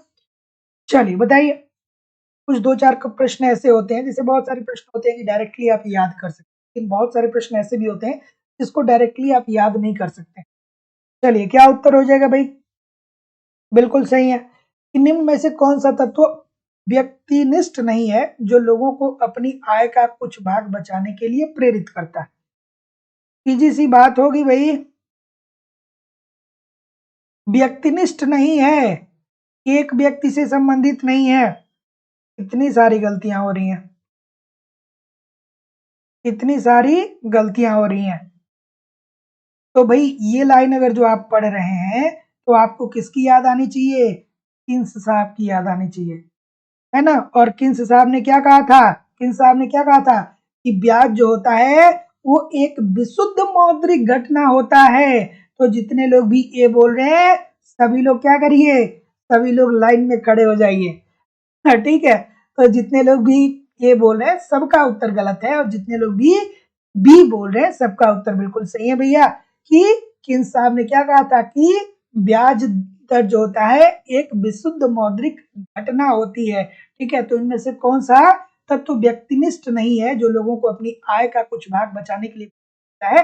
तो ब्याज की दर। इसी के अंतर्गत तो हम लोग पढ़ते हैं ना कि व्यक्ति क्या करता है कि जब ब्याज की दर नीचे होती है तो लोग क्या करते हैं कि सेविंग करने लगते हैं, पैसा अपने पास रखने लगते हैं और ये उम्मीद करते हैं कि भविष्य में चल के क्या होगा, ब्याज की दर में वृद्धि आएगी। तो जितने लोग भी ऑप्शन नंबर बी बोल रहे हैं बिल्कुल ठीक बोल रहे हैं। अगला प्रश्न, थोड़ा सा पढ़ने में आपको क्या होगा, प्रॉब्लम हो सकती है, बट मैं पढ़ दे रहा हूं कि विकासशील देशों को हमारी परंपरा, अर्थव्यवस्था सिद्धांत और गैर आलोचनात्मक तरीके से नहीं अपनाना चाहिए, वरंतु इसे अपनी समस्याओं और रुचियों के अनुरूप परिवर्तित कर लेना चाहिए। यह कथन किस अर्थशास्त्री का है? ठीक है, चलिए क्या उत्तर होगा भाई, ऑप्शन नंबर, अब देखिए ऐसे स्टेटमेंट को आपको याद करना पड़ेगा, है ना। तो देखिए विकासशील देशों को विकासशील देशों को हमारी परंपरा, अर्थव्यवस्था सिद्धांत गैर आलोचनात्मक तरीके से नहीं अपनाना चाहिए, लेकिन उनको क्या करना चाहिए, इसे अपनी समस्याओं और रुचियों के अनुरूप परिवर्तित कर लेना चाहिए। ये बात जो कही थी भैया वो गुरनार मेडल साहब ने कहा था। तो जितने लोग भी सी बोल रहे हैं सभी लोग का उत्तर यहाँ पे मेडल, जितने लोग भी बोल रहे हैं सभी लोग का उत्तर यहाँ पे बिल्कुल ठीक है। अब ये स्टेटमेंट है तो स्टेटमेंट को तो भैया आपको याद रखना है। तो option number C according to the question this is the right answer हो जाएगा। अगला प्रश्न, मानव सामर्थ्य अवधारणा किसने प्रस्तुत किया था? कमेंट करके बताइए, मोस्ट इंपोर्टेंट प्रश्न है। चलिए, और दोस्तों इकोनॉमिक्स की आपकी दूसरी क्लास लाइव स्टडी इलाहाबाद के मोबाइल एप्लीकेशन पे हो रही है। यहाँ पे ए टू जेड इकोनॉमिक्स के सारे कॉन्सेप्ट पढ़ाए जा रहे हैं। आप कॉन्सेप्ट को पढ़ते रहिए। अगर जो आप अभी बैच ज्वाइन करते हैं तो जितनी भी क्लासेस स्टार्टिंग से है सारी क्लासेस एक क्रम से पढ़ी है, एक एक दो दो क्लास लगातार देखते जाइए। साथ ही साथ आपको इकोनॉमिक्स का कंप्लीट नोट्स दिया जा रहा है, बहुत सारे टेस्ट सीरीज आपको प्रोवाइड किए जा रहे हैं।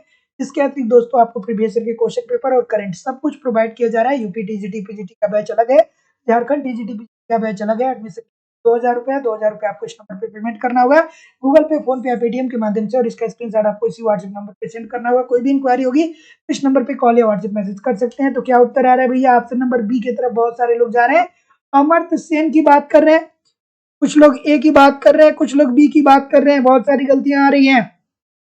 बिल्कुल ठीक है, बिल्कुल ठीक है, बिल्कुल ठीक है, बिल्कुल। तो भैया मानव सामर्थ्य की जो अवधारणा दिया था ना, ये अमर्त्य सेन साहब ने दिया था। ठीक है, किसने दिया था? ऑप्शन नंबर ए बहुत सारे लोग बोल रहे हैं भैया, ए क्यों बोल रहे हैं? ठीक है, देखिए मानव सामर्थ्य की बात जो की थी वो अमर्त्य सेन ने किया था। क्या कहा था कि जो व्यक्ति होता है ना उसके सामर्थ्य में जो होता है वो भिन्नता पाई जाती है, लोगों के सामर्थ्य में भिन्नता पाई जाती है, सबके कार्य करने की क्षमता एक समान नहीं होती है, सबकी प्राथमिकताएं अलग अलग होती हैं। कोई इंजीनियरिंग सेक्टर में जाना चाहता है, कोई मेडिकल सेक्टर में जाना चाहता है, कोई गवर्नमेंट जॉब करना चाहता है। साथ ही साथ उपलब्धियां और स्वतंत्रता की इन्होंने बात की थी और इन्होंने जटिलता की भी बात की थी। लोग भी यहाँ पे बी बोलेंगे, सभी लोग का उत्तर ठीक है। अगला प्रश्न, भावी पीढ़ी की आवश्यकताओं से समझौता किए बिना वर्तमान पीढ़ी की आवश्यकताओं को पूरा करना सुस्थिर विकास की यह परिभाषा किसने दी? ठीक है, कि भावी पीढ़ी की आवश्यकताओं से आप समझौता न करें और अपनी जो वर्तमान पीढ़ी है इसकी आवश्यकताओं को भी आप पूरा करें। देखिए दोस्तों, बहुत सारे लोग ऐसा पूछते हैं कि सर सफलता, जिंदगी में सफल होना है तो क्या करें? तो जिंदगी में जितने लोग भी सफल हैं, जिनको आप आज सफल देख रहे हैं ना, उन्होंने वर्षों वर्षों तक कड़ी परिश्रम की है। उनको बहुत सारे लोग बोले हैं कि तुमसे नहीं हो पाएगा, तुम नहीं कर पाओगे, लोगों ने उनका मजाक उड़ाया है, ठीक है, लेकिन वो अपने कार्य के प्रति ईमानदार रहे और अपने ऊपर विश्वास रखे। ठीक है, अगर जो आपका पड़ोसी कर सकता है तो आप क्यों नहीं कर सकते हैं? आप भी बिल्कुल कर सकते हैं दोस्तों।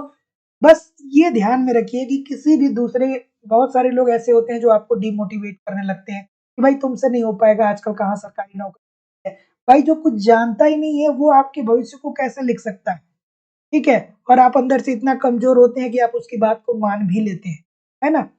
किसी दूसरे की बात को नहीं मानना है, आप अपने ऊपर बिलीव करिए, वो आप सब कुछ कर सकते हैं जो भी आप सोच रहे हैं। ठीक है, बस आप प्रयास करिए। जिंदगी में जिंदगी में जितने भी लोगों को आप ऊंचाइयों पे देख रहे हैं सभी लोगों ने निरंतर प्रयास किया है, लगातार मेहनत किया है, बिना बिना थके और बिना धैर्य खोए।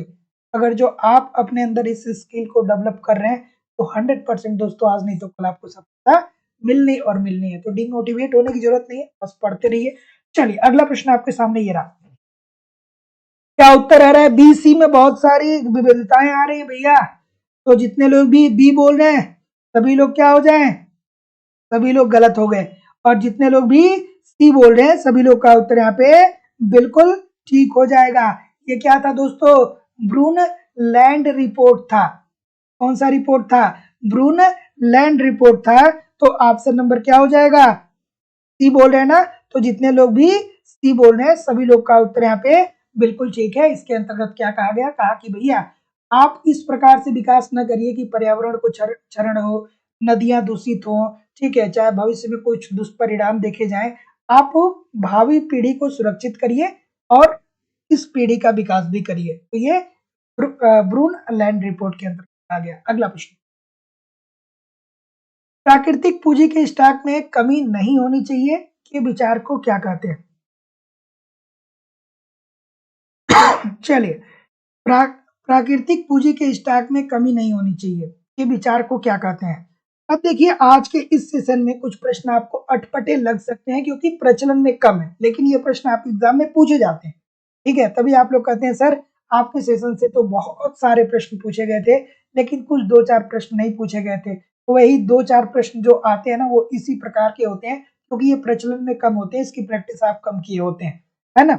चलिए अगला प्रश्न आपके सामने ये रहा। ऑप्शन नंबर क्या बोल रहे हैं? बिल्कुल सही है, बिल्कुल ठीक है, बिल्कुल ठीक है, बिल्कुल सही है, बिल्कुल ठीक है। तो ऊपर से ऊपर से 6 लोग सी बोल दिए, तो भाई सोचना क्या है? सभी लोग सी बोलेंगे क्योंकि यहाँ पे तो दिया है कि स्टॉक में कोई कमी नहीं होनी चाहिए, तो दिमाग लगा दिए होंगे कि स्टॉक में कोई कमी नहीं होनी चाहिए, मतलब परिवर्तन की बात तो हो नहीं रही है। तो अगर जो परिवर्तन की बात नहीं होगी तो भैया ये तो तटस्थ चीजें होती है। आपसे आप क्या किए होंगे? यही लॉजिक लगाए होंगे अगर जो ये प्रश्न आपको नहीं आता होगा तो, हाँ, है ना। 100% आप यही लॉजिक लगाए होंगे कि कोई परिवर्तन हो नहीं रहा है, स्टॉक में कमी हो नहीं रही है, तो भैया अगर जो परिवर्तन नहीं होता है तो ये क्या होता है? तटस्थ होता है, यही पढ़ते आए। लेकिन भाई आप यहाँ पे बिल्कुल गलत हैं। जितने लोग भी सी बोल रहे हैं सबका उत्तर गलत है। ये होता है दोस्तों मजबूत सु मजबूत सुस्थिरता। ऑप्शन नंबर क्या बोल रहे हैं? ए बोल रहे हैं। तो जितने लोग भी ए बोल रहे हैं सभी लोग का उत्तर यहाँ पे बिल्कुल ठीक हो जाएगा। और इसके अंतर्गत दोस्तों पानी और जीवित जीवों को शामिल किया जाता है। शायद ये आपके पीजीटी के सिलेबस में नहीं है, लेकिन भी पढ़ लीजिए, थोड़ा सा समझ लीजिए, ठीक है। पीजीटी के सिलेबस में शायद ये टॉपिक आपके नहीं है जिस टॉपिक से ये प्रश्न बना है, लेकिन फिर भी देख लेते हैं प्रश्न को। तो प्राकृतिक पूंजी के स्टॉक में कमी नहीं होनी चाहिए के विचार को क्या कहते हैं? मजबूत सुस्थिरता। और प्राकृतिक पूंजी से आशय क्या है भैया? प्राकृतिक पूंजी से आशय क्या है? मिट्टी, वायु, जल, नदियां, ठीक है। प्राकृतिक पूंजी के स्टॉक में कमी नहीं होना चाहिए के विचार को हम कहते हैं मजबूत सुस्थिरता। और यहाँ पे प्राकृतिक पूंजी का आशय क्या है? जल है, वायु है और मिट्टी है, ठीक है। जल, वायु और मिट्टी, ठीक है ना। तो ध्यान रखिएगा, ऑप्शन नंबर ए बिल्कुल सही है। अगला प्रश्न, विकास का लुईस का सिद्धांत किससे संबंधित नहीं है? बढ़िया सा प्रश्न है भैया। चलिए क्या होगा? चलिए इस प्रश्न का उत्तर करिए, क्या उत्तर होगा? विकास का लुईस का सिद्धांत किससे संबंधित नहीं है? बिल्कुल सही है। क्या उत्तर आ रहा है भाई? ऑप्शन नंबर क्या बोल रहे हैं? ठीक है, चलिए बिल्कुल सही है। ऑप्शन नंबर डी बोल रहे हैं बहुत सारे लोग। और कोई भाई? डी के अलावा सी भी बोल रहे हैं, बहुत अच्छी बात है भाई। विकास का जो लुईस सिद्धांत है ये किसकी किसकी बात करते हैं? ये कृषि में छिपी हुई बेरोजगारी की बात करते हैं, अर्थात ये प्रचंड बेरोजगारी की बात करते हैं, ठीक है। साथ ही साथ ये आधुनिक क्षेत्र के अस्तित्व को भी मानते हैं। ये जीवन निर्वाह कृषि की भी बात करते हैं। तो यहाँ पे क्या बोल रहे हैं सी बोल रहे हैं ना, श्रम की सीमित पूर्ति, इसका संबंध किससे है? कमेंट करके आप लोग हमको जरूर बताइएगा कि श्रम की सीमित पूर्ति की बात किस अर्थशास्त्री के द्वारा किया गया है या कहा गया है। ठीक है, तो ऑप्शन नंबर जितने लोग भी सी बोल रहे हैं सभी लोग का उत्तर हो जाएगा। ठीक है, तो ये श्रम की सीमित नहीं असीमित पूर्ति की बात करते हैं ना, सॉरी, तो यहाँ पे अ हटा दिया है, इस वजह से ये प्रश्न, यहाँ पे ये प्रश्न क्या होगा?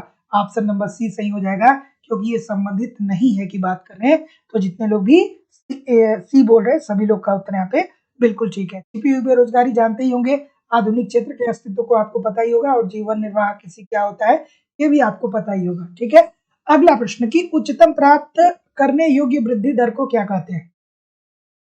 हेरेड ने उच्चतम प्राप्त करने योग्य वृद्धि दर को क्या कहा है? बताइए भाई। बिल्कुल सही है, थोड़ा लाइक शेयर भी किया करिए, निवेदन है सभी लोगों से, इतने सारे लोग क्लास देख रहे हैं फिर भी लाइक और शेयर की संख्या कम है। तो सुबह 10 बजे भी आपकी क्लास होती है, उसको भी जरूर ज्वाइन किया करिए, और शाम को 7 बजे मैं लाइव क्लास लेता ही हूँ। ठीक है, तो दोनों क्लासेस आप करते रहेंगे तो कम से कम एक दिन तो 50 से ज्यादा क्वेश्चन आप देखेंगे, तो बता लीजिए कि महीने का कितना हो गया। ठीक है, बहुत सारे क्वेश्चन रहेंगे। चलिए बताइए इस प्रश्न का उत्तर। ऑप्शन नंबर क्या बोल रहे हैं? याद आना चाहिए। जी ए, जी डब्ल्यू, जी एन, याद आया किसको किसको? सभी लोग का सूर्यधार संतुलन की बात याद आई, सबको याद आनी चाहिए। तो जितने लोग भी यहाँ पे क्या बोल रहे हैं, ये बोल रहे हैं वास्तविक वृद्धि दर को, सभी लोग का उत्तर यहाँ पे बिल्कुल सही है। तो दोस्तों याद रखिएगा कि हेरड ने उच्चतम प्राप्त करने योग्य वृद्धि दर को क्या कहा है? वास्तविक वृद्धि दर कहा है। तो जितने लोग भी ऑप्शन नंबर यहाँ पे क्या बोल रहे हैं, क्या बोल रहे हैं? ए बोल रहे हैं ना, तो जितने लोग भी ए बोल रहे हैं सभी लोग का उत्तर यहाँ पे बिल्कुल जी ए, जी डब्ल्यू और जी एन, ये संतुलन की बिंदु है। तो हेरड ने उच्चतम प्राप्त करने योग्य वृद्धि दर को कहा है, किस रूप में कहा है भैया? वास्तविक वृद्धि दर के रूप में। तो भी ये बोल रहे हैं, बिल्कुल ठीक बोल रहे हैं। अगला, निम्न में से कौन सा सोलो के सिद्धांत में बाह्य निर्धारक कारक है? सोलो साहब की बात हो रही है, चलिए भाई सोलो साहब की बात हो रही है, बताइए ऑप्शन नंबर। अब देखिए ऐसे प्रश्नों में क्या है ना कि कॉन्सेप्ट आपको पढ़ना पड़ेगा, है ना। मैं एप्लीकेशन पे जितने लोग भी एडमिशन लिए हैं या लेने वाले हैं सभी लोगों को ये कॉन्सेप्ट में 3 या 4 क्लास में मैं हेरड, डोमर और उसके बाद सोलो को पढ़ाया है ना। तो ये सारी चीजें आपकी क्लियर होनी चाहिए, अगर जो नहीं क्लियर है तो जो आप क्लास नंबर 1 से सारी क्लासेस को रिवाइज करते रहिए, है ना। चलिए क्या उत्तर होगा भाई? बिल्कुल सही है, ऑप्शन नंबर क्या बोल रहे हैं? डी बोल रहे हैं सभी लोग। तो जितने लोग भी डी बोल रहे हैं सबका उत्तर यहाँ पे बिल्कुल सही भैया कि निम्नलिखित में से कौन सा सोलो के सिद्धांत में वह निर्धारक कारक है? तो वह निर्धारक कारक जो होता है वो होता है जनसंख्या वृद्धि की दर। जनसंख्या वृद्धि की दर जो है वो सोलो के सिद्धांत में वह निर्धारक कारक है। Option number D according to the question the right answer. अगला प्रश्न, कॉल्डोर के सिद्धांत में तकनीकी प्रगति किस पर निर्भर? कॉल्डोर साहब ने जो सिद्धांत दिया है इसमें तकनीकी प्रगति जो होती है वो किस बात पे निर्भर करती है, आपको बेसिकली बताना है। चलिए भाई बताइए इस प्रश्न का उत्तर। बिल्कुल ठीक है, कॉल्डोर साहब क्या कहते हैं भाई? एक लाइन की बात मैंने बताया था आपको। कॉल्डोर साहब ये कहते हैं कि आप क्या करिए, पूंजी की बचत करिए, और जब आपके पास पैसा ज्यादा हो जाएगा तो आगे चलकर जब आपके पास बचत अच्छा हो, बचत ज्यादा हो जाएगा आपके पास, तो आप आगे चल के अच्छी तकनीकी खरीदिए। अच्छी तकनीकी जब आप खरीदेंगे तो आपके उत्पादन का स्तर क्या हो जाएगा? बढ़ जाएगा। बच्चों वाली बात है, इतने सारे लोग गलत कर रहे हैं। पूंजी संचय की दर, ठीक है, तो कॉल्डोर के सिद्धांत में तकनीकी प्रगति किस पर निर्भर करता है? तो पूंजी संचय की दर पर निर्भर करता है। अर्थात कॉल्डोर साहब ये कहते हैं कि आपकी तकनीकी तब बेहतर होगी जब आप पूंजी का बचत करेंगे, पूंजी का संचय करेंगे और जब आप बचत करेंगे तो भविष्य में अच्छी टेक्नोलॉजी आप क्या कर पाएंगे, परचेज कर पाएंगे। अगला प्रश्न, लुकास के वृद्धि के सिद्धांत में वृद्धि का मुख्य निर्धारक कौन सा है? चलिए भाई बताइए, वैभव सिंह जी, अरुंधति देवी जी, रत्नेश कुमार जी, राजेश कुमार जी, शिवानी श्रीवास्तव जी, IM जी, अशोक वर्मा जी, रश्मि तिवारी जी, उर्मिला कुमारी जी, अनिर्भान जी। चलिए सभी लोग बताइए, और जितने लोग भी लाइक नहीं किए थोड़ा सा एक बार लाइक और शेयर भी जरूर कर दिया करिए। चलिए बताइए भाई, ऑप्शन नंबर क्या बोल रहे हैं, क्या उत्तर होगा भाई? बिल्कुल ठीक है, बिल्कुल। तो भाई इजी सी बात है, लुकास के वृद्धि सिद्धांत में वृद्धि का मुख्य निर्धारक कौन है? ये क्या कहते हैं लुकास साहब? ये कहते हैं कि आप मानव पूंजी में निवेश करिए। अब मानव पूंजी में करने का मतलब क्या है भैया, कि आप मानव को बेहतर बनाइए। बेहतर कैसे बनाएंगे? अच्छी शिक्षा दीजिए, अच्छा स्वास्थ्य दीजिए, अच्छा परिवहन दीजिए, अच्छी अच्छी बिजली की व्यवस्था दीजिए। जब ये सारी चीजें अच्छी हो जाएंगी तो उसके अंतर्गत क्या होगा, निवेश की क्षमता विकसित होगी। उसके अंदर उसके दिमाग में ये बात आएगी कि किस तरीके से निवेश किया जाए, कैसे उत्पादन किया जाए। तो जब वो निवेश बढ़ाएगा, उत्पादन बढ़ाएगा, उत्पादन बढ़ेगा, तो जाहिर सी बात है कि उत्पादन बढ़ना ही तो आर्थिक विकास या आर्थिक समृद्धि का क्या है दोस्तों, द्योतक है। तो जितने लोग भी ऑप्शन नंबर ए बोल रहे हैं सभी लोग का उत्तर यहाँ पे बिल्कुल ठीक है। बात समझ में आई होगी, छोटी सी बात है, ध्यान में रखिएगा कि लुकास के वृद्धि के सिद्धांत में वृद्धि का मुख्य निर्धारक कौन सा है? तो मानव पूंजी में निवेश। मानव पूंजी में निवेश करिए, अच्छी शिक्षा दीजिए, अच्छा स्वास्थ्य दीजिए, अच्छा परिवहन दीजिए, ठीक है, अच्छी बिजली दीजिए, ठीक है। इससे क्या होगा कि लोगों की निवेश क्षमता में वृद्धि आएगी, निवेश के लिए प्रेरित होंगे, निवेश के लिए प्रेरित होंगे तो उत्पादन बढ़ेगा, उत्पादन बढ़ेगा तो ऑटोमेटिकली देश आर्थिक विकास के पथ पे अग्रसर हो जाएगा। अगला प्रश्न आपके सामने है, कि निम्नलिखित में से कौन सा पर्यावरण मूल्यांकन की आवश्यकता को रेखांकित नहीं करता है? चलिए भाई बता दीजिए, निम्न में से कौन सा पर्यावरण मूल्यांकन की आवश्यकता को रेखांकित नहीं करता है? जितने लोग भी अभी तक लाइक शेयर नहीं किए थोड़ा सा एक बार लाइक और शेयर भी जरूर कर दिया करिए, और सब्सक्राइब नहीं किया है तो चैनल को सब्सक्राइब आवश्यक रूप से कर लीजिए। चलिए क्या उत्तर होगा भाई? बिल्कुल सही है, ऑप्शन नंबर एक ही बात जितने लोग भी कर रहे हैं, बहुत अच्छा। ए वालों के लिए क्लैपिंग कर दीजिए भैया, बहुत सुंदर। ए वाले जितने हैं सबके लिए क्लैपिंग होना चाहिए एक बार, बहुत अच्छी बात है। क्योंकि ध्यान तो लगा नहीं है क्लास में। क्यों नहीं लगा है सर? तो इसलिए नहीं लगा है कि इजी सा प्रश्न है, आप गलत कर रहे हैं क्योंकि आप ठीक तरीके से प्रश्न को पढ़ नहीं रहे हैं। तो निम्नलिखित में से कौन सा पर्यावरण मूल्यांकन की आवश्यकता को रेखांकित नहीं करता है? तो पर्यावरण मूल्यांकन करने के लिए पर्यावरण संरक्षण, ये तो परिणाम होगा ना। संरक्षण के अंतर्गत तो हम परिणाम को देखेंगे ना, मूल्यांकन की बात कहाँ पे आएगी भैया? तो ऑप्शन नंबर बी जितने लोग भी बोलेंगे सभी लोगों का उत्तर यहाँ पे बिल्कुल ठीक हो जाएगा। ऑप्शन नंबर बी जितने लोग भी कर रहे हैं सभी लोग का उत्तर ठीक है, क्योंकि ध्यान से पढ़ना था कि निम्नलिखित से कौन सा पर्यावरण मूल्यांकन की आवश्यकता को रेखांकित नहीं करता है। तो पर्यावरण का संरक्षण जो है ये मूल्यांकन की आवश्यकता को कैसे रेखांकित करेगा? भाई इजी बात है। अगला प्रश्न, व्युत्पन्न मांग का अर्थ क्या होता है? गलत नहीं होना चाहिए। व्युत्पन्न मांग का अर्थ क्या होता है भाई? गलती होगी क्या? गलतियां होंगी क्या? गलतियां होंगी क्या? चलिए गलतियां होंगी क्या इस प्रश्न में? होनी ही नहीं चाहिए भैया, बहुत बच्चों वाली बात है। इस प्रश्न में गलती होगी क्या? गलती होनी ही नहीं चाहिए। ऑप्शन नंबर क्या बोल रहे हैं? डी बोल रहे हैं, कुछ लोग सी बोल रहे हैं। और कोई भाई डी के अलावा कोई और है? बिल्कुल ठीक है, बिल्कुल ठीक है। तो व्युत्पन्न मांग क्या होता है भैया? कि उत्पादन के साधनों की मांग। इसके अंतर्गत क्या होता है दोस्तों, कि जब वस्तुओं की मांग में वृद्धि होती है, जब मांग अगर जो बढ़ेगी भैया, तो जाहिर सी बात है मांग बढ़ेगी तो पूर्ति भी बढ़ाना पड़ेगा। अब पूर्ति बढ़ाने के लिए आपको साधन की जरूरत पड़ेगी। साधन क्या होते हैं आपके?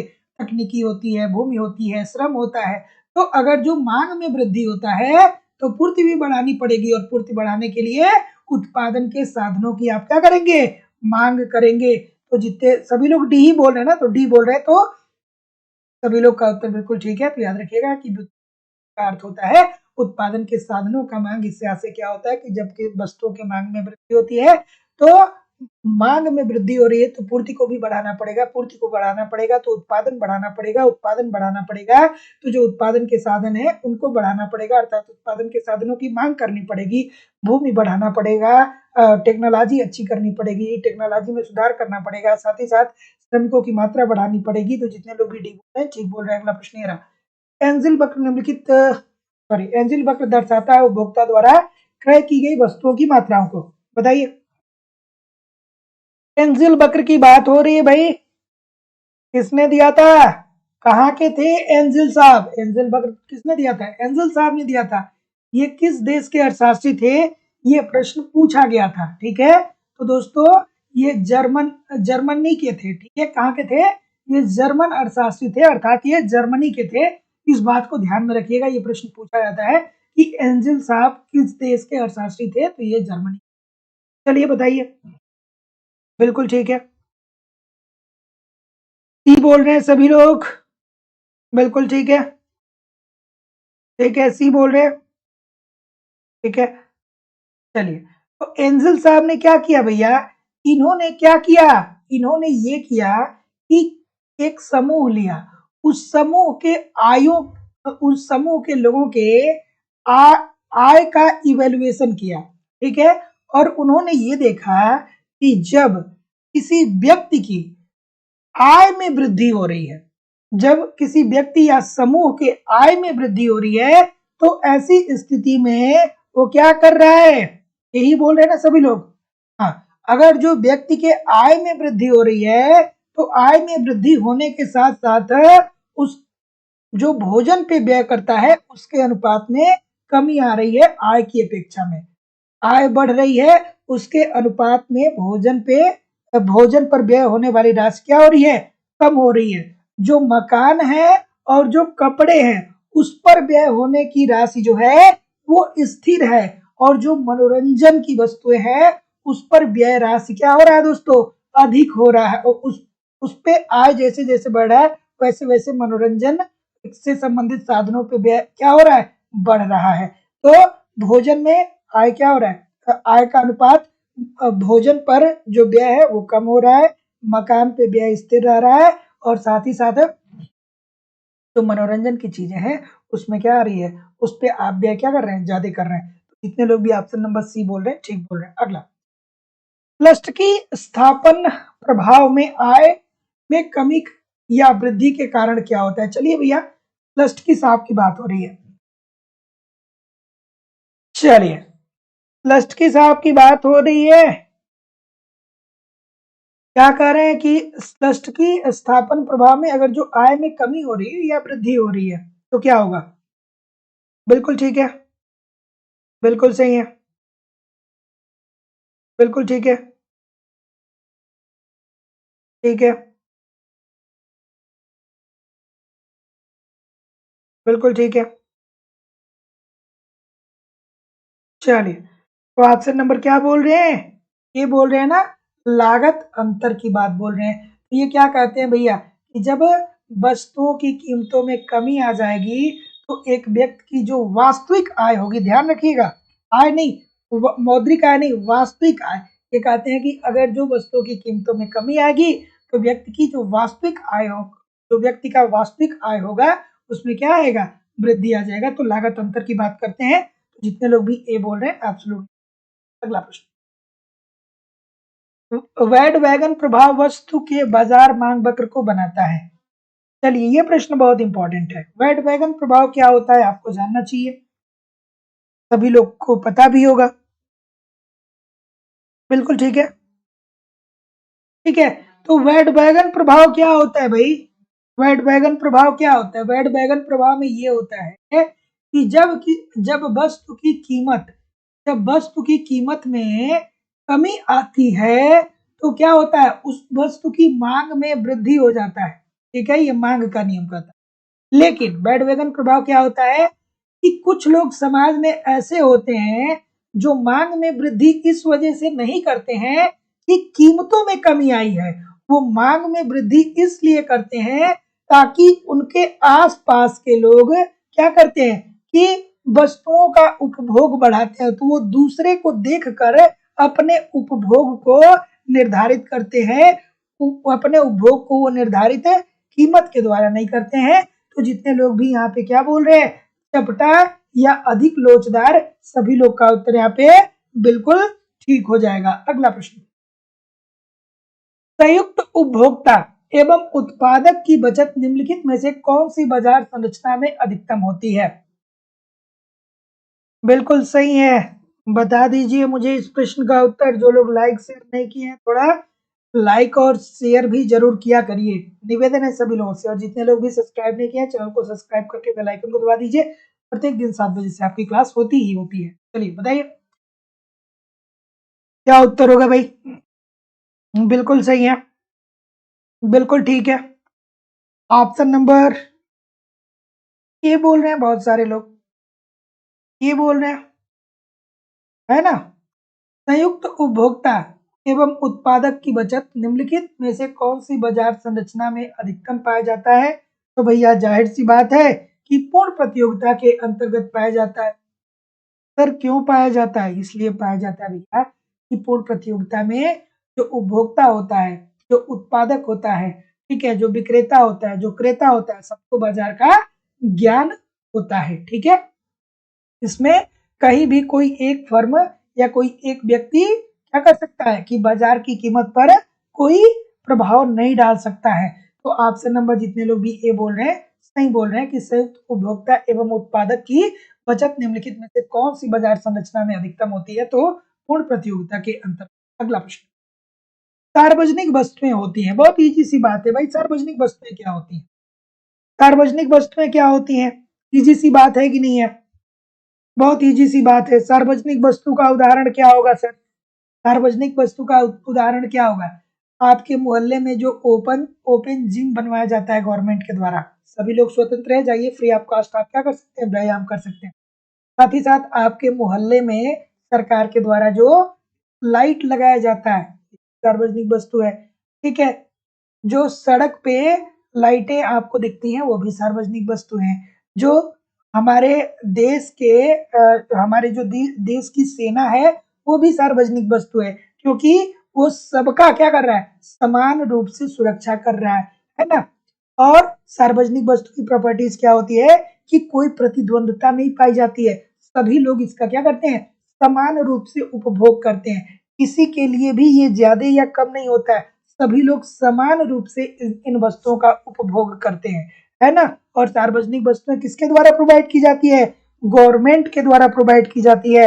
तो ऑप्शन नंबर जैसा कि मैं देख पा रहा हूँ सभी लोग बी बोल रहे हैं, तो जितने लोग भी बी बोल रहे हैं सबका उत्तर बिल्कुल है कि इसमें अपवर्जन क्या है, संभव नहीं है। Option number B according to the right answer हो जाएगा। इसमें क्या होता है दोस्तों, कोई अपवर्जन की संभावना नहीं होती है। ठीक है, मतलब क्या हुआ, इसका मतलब भैया यही हुआ कि आप क्या कर सकते हैं कि समान रूप से वस्तुओं का आप उपभोग करेंगे।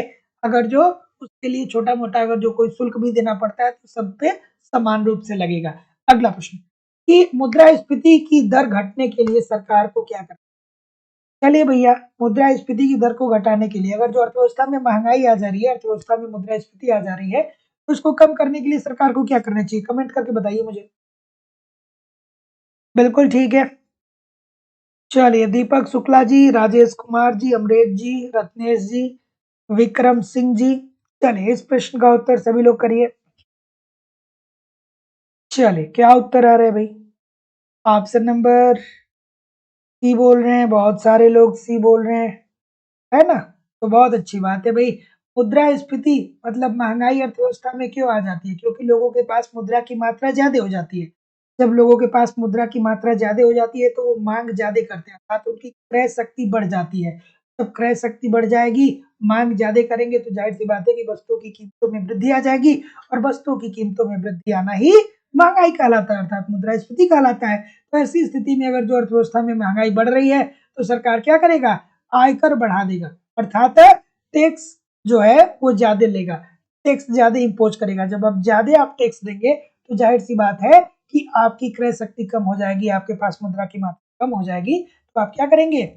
आप क्या करेंगे कि कम वस्तुओं को आप क्रय कर पाएँगे, तो ऐसी स्थिति में माँग व आपूर्ति क्या होती है? संतुलित हो जाती है, तो क्या होगा? महँगाई नियंत्रित हो जाती है। अगला प्रश्न, निम्न में से कौन-सा अंतरण भुगतान का मद नहीं है? अच्छा-सा प्रश्न है, इम्पोर्टेंट सा प्रश्न। चलिए बताइए। और दोस्तों देखिए हाँ, ठीक है, कोई दिक्कत नहीं। हाँ, चलिए। तो देखिए दोस्तों, एक बात मैं और कहना चाहूँगा कि जो लोग भी तैयारी लगातार कर रहे हैं, ठीक है? देखिए, जिस चीज़ की आप तैयारी कर रहे हैं ना, वो कुछ ऐसा नहीं है कि रोज़ आपको दिखेगा। एक दिन आपको सफलता मिलनी है, वो एक दिन में ही काम हो जाएगा। लेकिन अपना जो कॉन्फिडेंस लेवल है ना, उसको आप बेहतर बनाए रखिए। कभी लगेगा कि यार नहीं समझ में आ रहा है, कभी लगेगा कि समझ में आ रहा है। तो अपने आप संतुलन के भाव में रखिए। अगर जो चीज़ें नहीं समझ में आ रही हैं, तो उसको समझने का प्रयास करिए। अगर जो चीज़ें समझ में आ रही हैं, तो बहुत ज़्यादा उतावले ना हो जाइए कि आई एम द बॉस, ठीक है? तो बॉस बनने का भी प्रयास ना करिए। ये सारी चीज़ें चलती रहती है, जो कॉम्पिटिटिव एग्ज़ाम की तैयारी करता है उसके लाइफ में आती है। कभी आशा दिखता है, कभी निराशा दिखता है, लेकिन इन सभी परिस्थितियों में गुज़रने के बावजूद भी अगर जो आप लगातार मेहनत करते रहे, तो एक न एक दिन पक्का सिलेक्शन आपका मिलना है और आप बिल्कुल अलग होने वाले हैं, मतलब अलग दिखने वाले हैं, है ना? अगला प्रश्न, क्या आ रहा है भई? सी बोल रहे हैं, जितने लोग भी सी बोल रहे हैं बिल्कुल सही है भैया, कि अंतरण भुगतान में किसको शामिल नहीं किया जाएगा भैया? लाभांश को शामिल नहीं किया जाएगा, पेंशन को शामिल किया जाता है, छात्रवृत्ति को शामिल किया जाता है, अनुदान को शामिल किया जाता है। ठीक है, तो अंतरण भुगतान क्या होता है? ऐसा भुगतान जिसे हस्तांतरण भुगतान भी बोलते हैं। ऐसा भुगतान जो सरकार आपको देती है बिना किसी सर्विस के। ठीक है, पेंशनधारी जो है वो कोई सर्विस नहीं दे रहा है, कोई वर्क नहीं कर रहा है, लेकिन फिर सरकार उसको छात्रवृत्ति अर्थात स्टूडेंट जो है वो कोई सर्विस नहीं दे रहा, उसको क्या मिल रहा है? तो मिल रहा है क्या? पैसा मिल रहा है, छात्रवृत्ति मिल रही है। अगला प्रश्न, जो कर किसी वस्तु विशेष के गुणों जैसे भार, आकार या मात्रा पर आधारित होता है, उसे हम क्या बोलते हैं? चलिए भाई बताइए इस प्रश्न का उत्तर। बिल्कुल सही है कि जो कर किसी वस्तु विशेष के गुणों जैसे भार, आकार या मात्रा पर आधारित होता है, उसे हम क्या बोलते हैं? भाई बता दीजिए, इजी सी बात है। बिल्कुल सही है, बिल्कुल सही है। ऑप्शन नंबर ए सभी लोग बोलेंगे। उदाहरण कोई बताएगा मुझे? उदाहरण आप मुझे बताएंगे या मैं बताऊं? आप मुझे बता दीजिए, ज्यादा बेहतर होगा। आप बताएंगे तो मुझे खुशी मिलेगी। विशिष्ट कर का उदाहरण आप मुझे बता दीजिएगा, ठीक है? जरूर बताइए, कमेंट करके बताइए। तो जो कर किसी वस्तु विशेष के गुणों के आधार पे या गुणों के जैसे भार, आकार या मात्रा पर आधारित होता है, उसे हम क्या बोलते हैं भैया? विशिष्ट कर बोलते हैं। आप मुझे विशिष्ट कर का उदाहरण बताएंगे। विकास मिश्रा जी ठीक कह रहे हैं कि सर पनीर जो है वो विशिष्ट कर का उदाहरण है, क्योंकि पनीर को हम कैसे करते हैं, मेजरमेंट कैसे करते हैं पनीर का? वजन में। नहीं भाई, पूछा गया प्रश्न है, पीजीटी में यह प्रश्न पूछा गया है कि पनीर पर किस प्रकार का कर लगाया जाता है, तो ये लगाया जाता है दोस्तों विशिष्ट कर। इसके अंतर्गत क्या होता है? पनीर का हम वजन ही तो करते हैं, कितने केजी है, ठीक है, कितने ग्राम है, और उसी के आधार पर टैक्स लगेगा, है ना? अभी दूध पे भी टैक्स लग गया, ठीक है? दूध पे भी टैक्स लगा है कि नहीं लगा है? अमूल का अगर जो आप दूध इस्तेमाल करते होंगे अपने शहरों में या किसी भी कंपनी का, तो आप उस पे देखेंगे कि पर लीटर एटलीस्ट 3 से 4 रुपए की वृद्धि हुई है। अगला प्रश्न, राज्य द्वारा दी गई सेवाओं के लिए किए गए भुगतान को क्या बोला जाता है? चलिए भाई बता दीजिए। राज्य सरकार आपको सेवा दे रही है, ठीक है? राज्य सरकार, बिल्कुल ठीक है, शांति जी टीवी की क्वालिटी ठीक है। चलिए, राज्य सरकार आपको कोई सेवा दे रही है और इसके बदले आप भुगतान कर रहे हैं, तो शिक्षा किसके अंतर्गत आता है दोस्तों? मुख्य रूप से राज्य सरकार के अंतर्गत आता है। शिक्षा की व्यवस्था कौन करता है? राज्य सरकार करता है। ठीक है। और क्या है कि जब आप जाते हैं पढ़ने के लिए सरकारी स्कूलों में तो आपसे क्या लिया जाता है? फीस लिया जाता है। तो जितने लोग भी सी बोल रहे हैं सभी लोग का उत्तर यहाँ पे बिल्कुल ठीक है। अगला प्रश्न, आयात शुल्क का कराघात किस पर होगा? ये बहुत अच्छा सा प्रश्न है, कई बार पूछा गया भैया कि आयात शुल्क, आयात मतलब जो किसी दूसरे देश से वस्तुएं आपके देश में आ रही है बिकने के, और निर्यात मतलब जो वस्तुएं आपके देश में उत्पादित हो रही हैं वो वस्तुएं दूसरे देश में जा रही है। चलिए भाई बता दीजिए मुझे, बच्चों वाली बात है कि नहीं है? पढ़ा है कि नहीं पढ़ा है? बहुत बार पढ़ा होगा आपने, मैंने बताया भी है ना? इजी सी बात है। अगर जो कोई देश है, जैसे मान लीजिए कि चीन हुआ, है वो भारत को क्या कर रहा है? झालर क्या कर रहा है? निर्यात कर रहा है। चीन मतलब भारत क्या कर रहा है? आयात कर रहा है। तो इंडियन गवर्नमेंट ने क्या कर दिया कि शुल्क ज्यादा इम्पोज कर दिया किस पे? इनके प्रोडक्ट पे अर्थात झालर पे। तो ऐसी स्थिति में चीन क्या करेगा कि अपने लाभ को कम नहीं करेगा। ये जो प्रशुल्क इम्पोज किया जा रहा है इंडियन गवर्नमेंट के द्वारा, इस प्रशुल्क को क्या करेगा कि उस वस्तु की प्राइस में अप कर देगा, ऐड कर देगा। तो ऐसी स्थिति में क्या होगा भाई कि जो व्यक्ति उपभोग करेगा वो उस टैक्स का वहन करेगा। तो जितने लोग भी ए बोलेंगे सभी लोग का उत्तर यहाँ पे बिल्कुल ठीक है। आयात शुल्क का कराघात किस पे होता है भैया? वो होता है उपभोक्ताओं पे। अगला प्रश्न, सिद्धांत जो यह बताता है कि स्वतंत्र व्यापार से देश की प्रचुर मात्रा में उपलब्ध साधन की आय बढ़ेगी, बताइए क्या उत्तर होगा भाई? ठीक है। और देखिए टेस्ट सीरीज तो सबको ज्वाइन करनी चाहिए, है ना? टेस्ट सीरीज आप जरूर ज्वाइन करके देखिए कि आपकी तैयारी आखिरकार कैसी चल रही है। चलिए इस प्रश्न का उत्तर करिए। ऑप्शन नंबर क्या बोल रहे हैं भाई?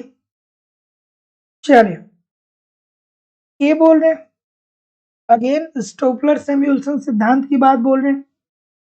चलिए अगर जो स्टोपलर सेम्युल्सन सिद्धांत की बात बोल रहे हैं तो क्या ठीक बोल रहे हैं? बिल्कुल सही है। तो बिल्कुल सही है भाई, स्टोपलर सेम्युल्सन को आप पढ़े होंगे तो आप ईमानदारी से इस प्रश्न का उत्तर कर पाएंगे